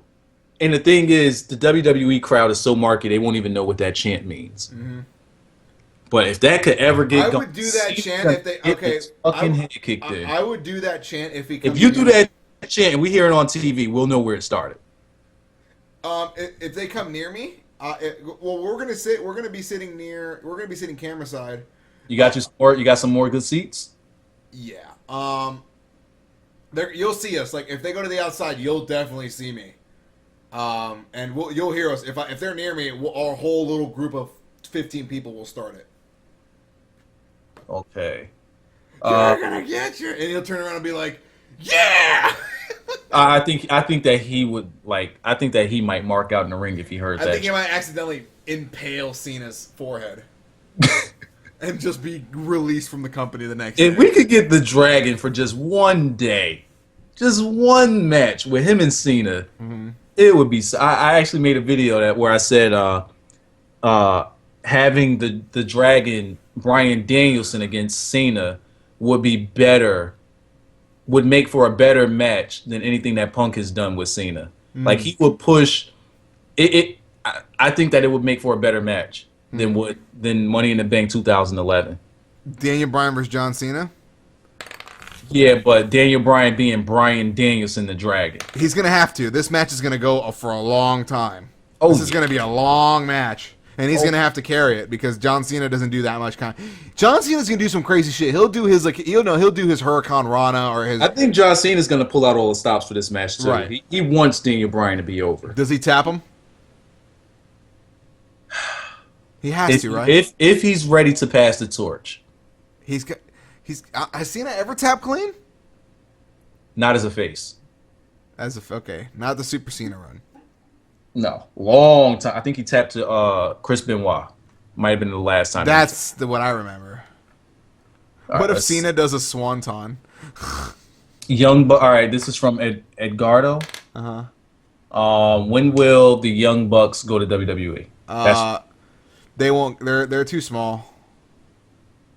I think that they actually had a chance. They had some workouts and some guys didn't like their attitude. I heard about that. They've had attitude problems, and I could see that. They're a little cocky little fuckers sometimes. Booker T was one of the guys that mentioned it. RVD. Let me see. Let's see. What else do we have here? If Eddie never passed, this one is from Team Henry. If Eddie never passed, would Ray have won the world title? Yes. Eventually, I'll say. Eventually. They would have done it. They needed to give it to him. He's one of those guys that definitely earned it and deserved it. But his run with it sucked. And, you know, that hell, Sabin might have the same type of run. As Rey, oh yeah, probably, right? Who did Rey Mysterio drop it to? Mark Henry, I think, or Swagger. I thought he dropped it to Cena. No, I'm talking about his world title stuff. Not his with WWE? Cena, the WWE title, he had that shit for 5 seconds. Yeah, I thought that's what you were saying about Chris Sabin. No. I'm talking about his world title stuff. Okay. Yeah, because they said world title. All right. What do you think about the brand split? Needs to happen. NCAC show now sponsored by Triple H's hands. You gotta anytime you tweet or mention Triple H in a tweet with me, Smalls, and CAC show, you gotta make sure you at Triple H so that he keeps hearing us. He's gonna keep hearing our name. And then time's gonna roll by where there's a show at the Madison Square Garden and we're gonna get invited. Here's a question for you, Smalls, from Dana. How do you feel about PWG's BOLA? Battle of LA. It's a 2-day event. It's a Friday and Saturday show. How do you feel about their entrance so far? Let me check who the entrants are so far, and I'll let you know. Got about 12 more minutes to go. Yeah, because I gotta watch Bar Rescue. So. All right, I'll answer this question right quick. Yeah, you get it. Different question, by the way, from Mike Weston. Random thought: will we ever see Ziggler take a Stone Cold Stunner? Maybe. I think it's a possibility. Like, you know, one of those off segments. Actually, no, it won't happen. Because if Stone Cold comes back for 30, the only way that Ziggler can take that stunner is if Ziggler's a heel. Ziggler won't be a heel between now and WrestleMania, so it's not going to happen. I think it's cool. But I think he might have taken one when he was in Spirit Squad. I think he might have taken one. I don't think he sold like he could sell now. Yo, he's out of control when it comes to selling. What do you think about Team That's What I Do versus Team 5 Count at Survivor Series? Oh, God. I don't know who will be in those matches. Did you look up those entrants? Yeah, I'm gonna give them to you right now. Let's see.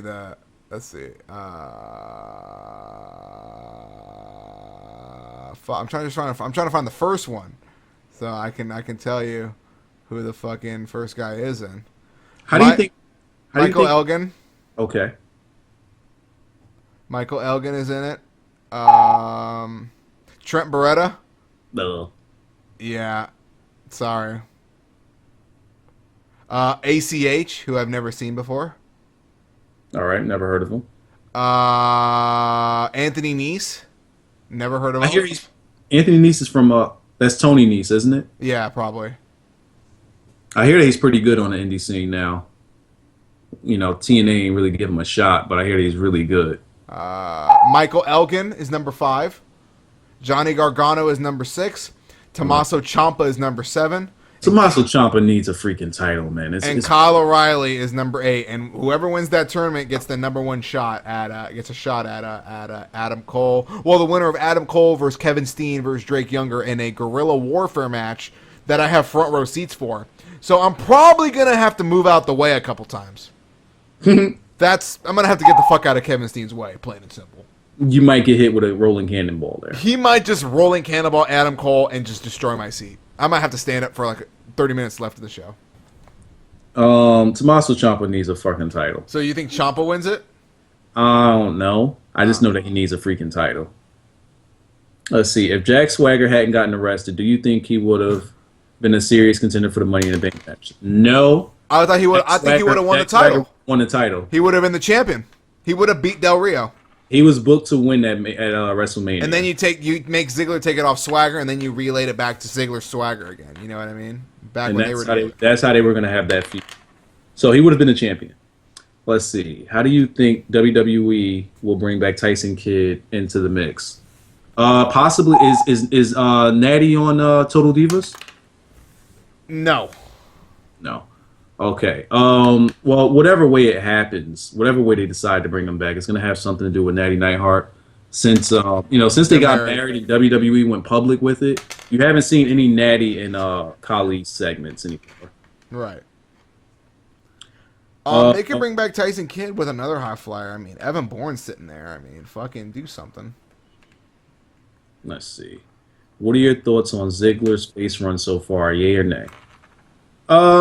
Yay. I'm behind it. It's You know, cool. I like his trunks. We've seen him as a heel forever, Yeah. and it was definitely time for something different for the guy. Mm-hmm.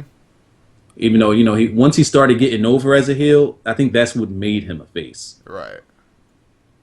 How long does the Ziggler reign last? I don't know what you mean by that. A reign of what?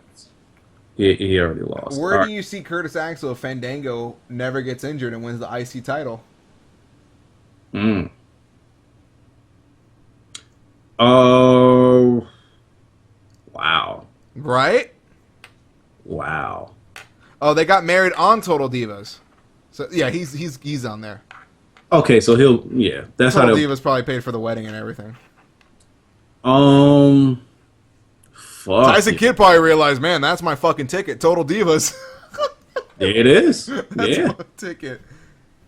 Have you But- noticed The Miz is dead? He's now hosting SummerSlam. Did you notice that they just completely pulled everything out on The Miz? Like, he's not even getting any push at all anymore? Hello? Hello? I don't talk about that guy. Well, remember he said in a couple interviews, he said, I'd rather be acting right now. I don't know if I said it to you or I said it in the video. Triple H is tweeting? Got to get back on him. You ain't out here tweeting. You think Triple H thinks he's tweeting and not answering the family? It's not good for the business. Yeah, he out here retweeting. I got your retweet, Triple H. I got something for you to retweet. Let me go on ahead and look at these mentions right quick. Yeah, I think because The Miz wanted to do act, he's more interested in acting than wrestling, so they just completely pulled him out. I mean, he lost clean, brutally to Curtis Axel, so they're gonna put him on a TV. I hope so. He sucks. His in-ring. But yeah, I was saying in the video, I think that Miz is better suited to be pretty much what he did when he started out. And I guess With them backstage interviews. But backstage news, people said Vince was hurt by it because Vince slapped that title on the guy and he main evented a fucking WrestleMania. He should have known that the Miz wasn't anything. He fell in love with the Miz because he was a reality show star. He has some look apparently. Reminds me of something I wanted to talk about. I was actually going to do a video on it, but I can't find the freaking interview anywhere. Matt Striker. With Sam Roberts? No, just Matt Striker. Okay. Is what I wanted to talk about. Okay.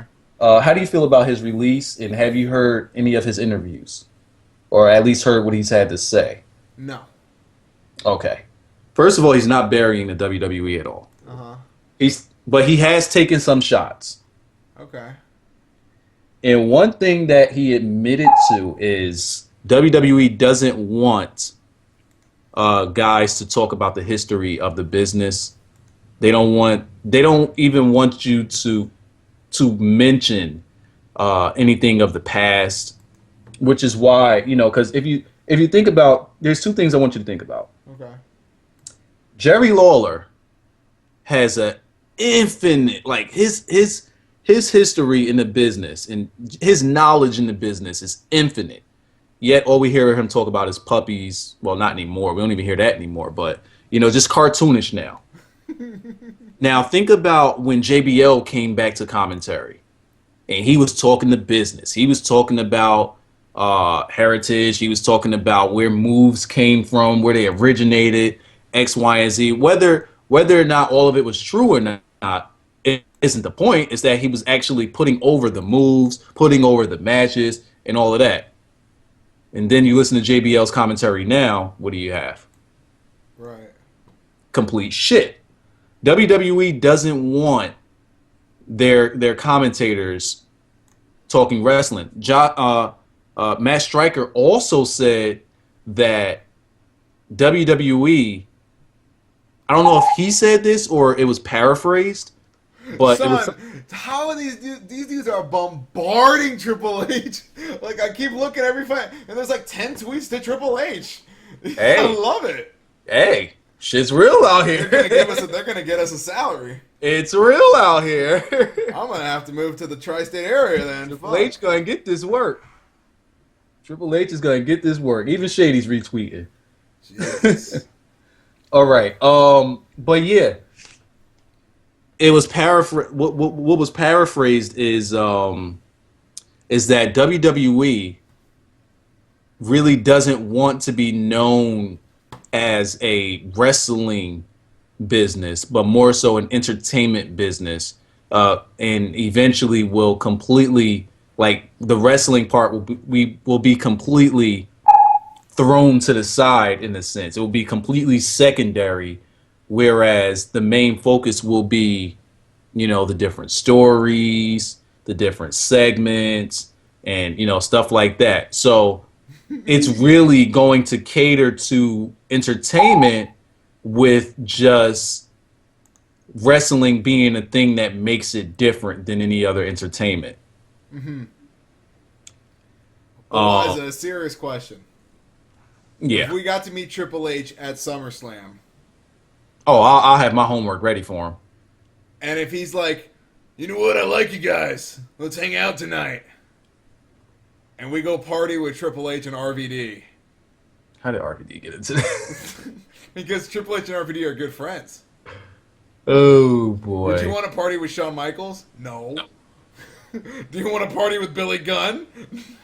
I would party with the ass man? Billy Gunn, possibly. Ric Flair is the top of the list. I hope Ric Flair is in LA for SummerSlam. Ric Flair was partying when his son died. Ric Flair is the top of the list. Woo! Woo! Woo! Like, could you imagine Ric Flair at a party? He takes off his jacket and elbow drops it in the middle of a party. I gotta do that in Vegas. I gotta do that in Vegas. I can imagine this happening. Yeah, all right. So no more questions. We got about 2 minutes left. Let's wrap this thing up. Let's wrap it up, man. One thing I want to say. Thank you guys for the support. How many people we got in here? 207, and we capped that at 220. We stayed above 200. Yeah, this is every week we're adding like 40 people to the show, at least. It's crazy. Yeah. And hey, every week is something special. Maybe there's a promo. And what's funny is, like, not everybody can even catch the show like when we're live.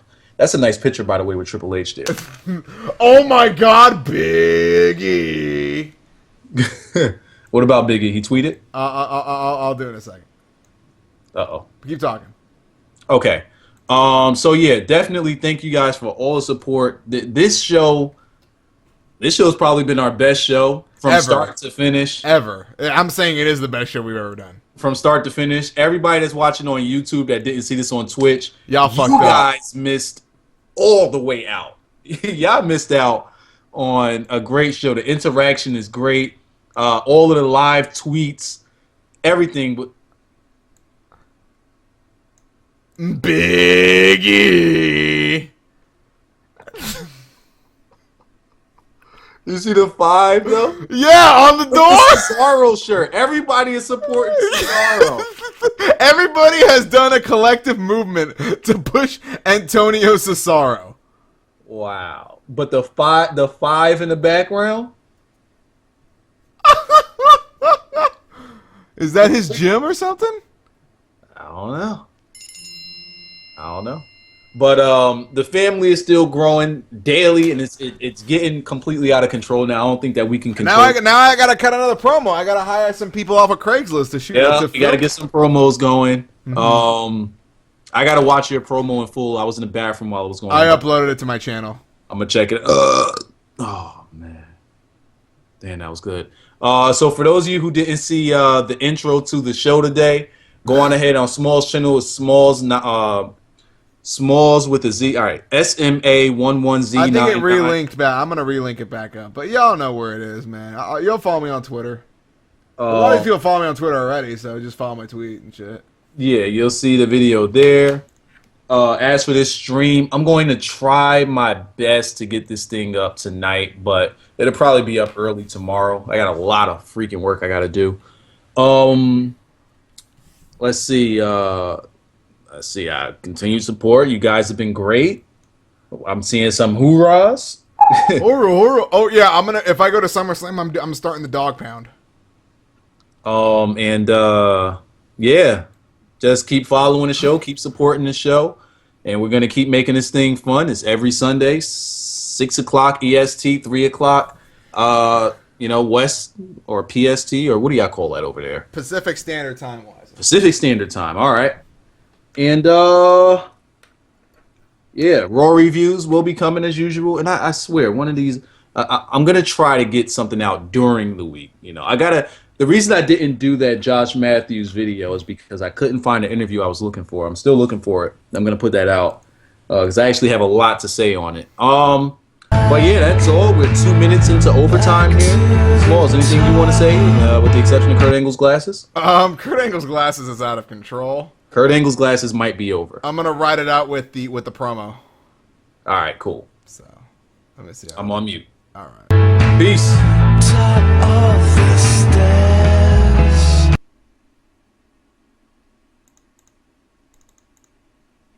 Let me see how I do this here. Play, goddammit. Fucking hold on. How come we can never end anything clean? It's always god damn it. Shit Smalls does. What if I told you everything you thought, everything you heard was a lie? What if I told you the people you believe on the internets and the Twitters and the Facebooks lying since to you're you, not clean. telling you about the Smalls, credible sources, one telling thing you you about don't know. inside information, Are you there? but they don't want to Lose tell you it Smalls. comes from us. Fuck. You see think I it lost here, Smalls. CAC show. That's the beginning. That's the beginning. Stealing our thoughts and our ideas in Triple H's hands and noticing and watching and stealing our storylines and putting over the Usos. But Triple H, you're not so smart. We're on to you. We're on to the hands. We're on to the Usos. And tonight, we make it known in the podcast world, known in the wrestling world, that we're here to say, we're here to stay, and be the best. And there's nothing any one of y'all can do about it.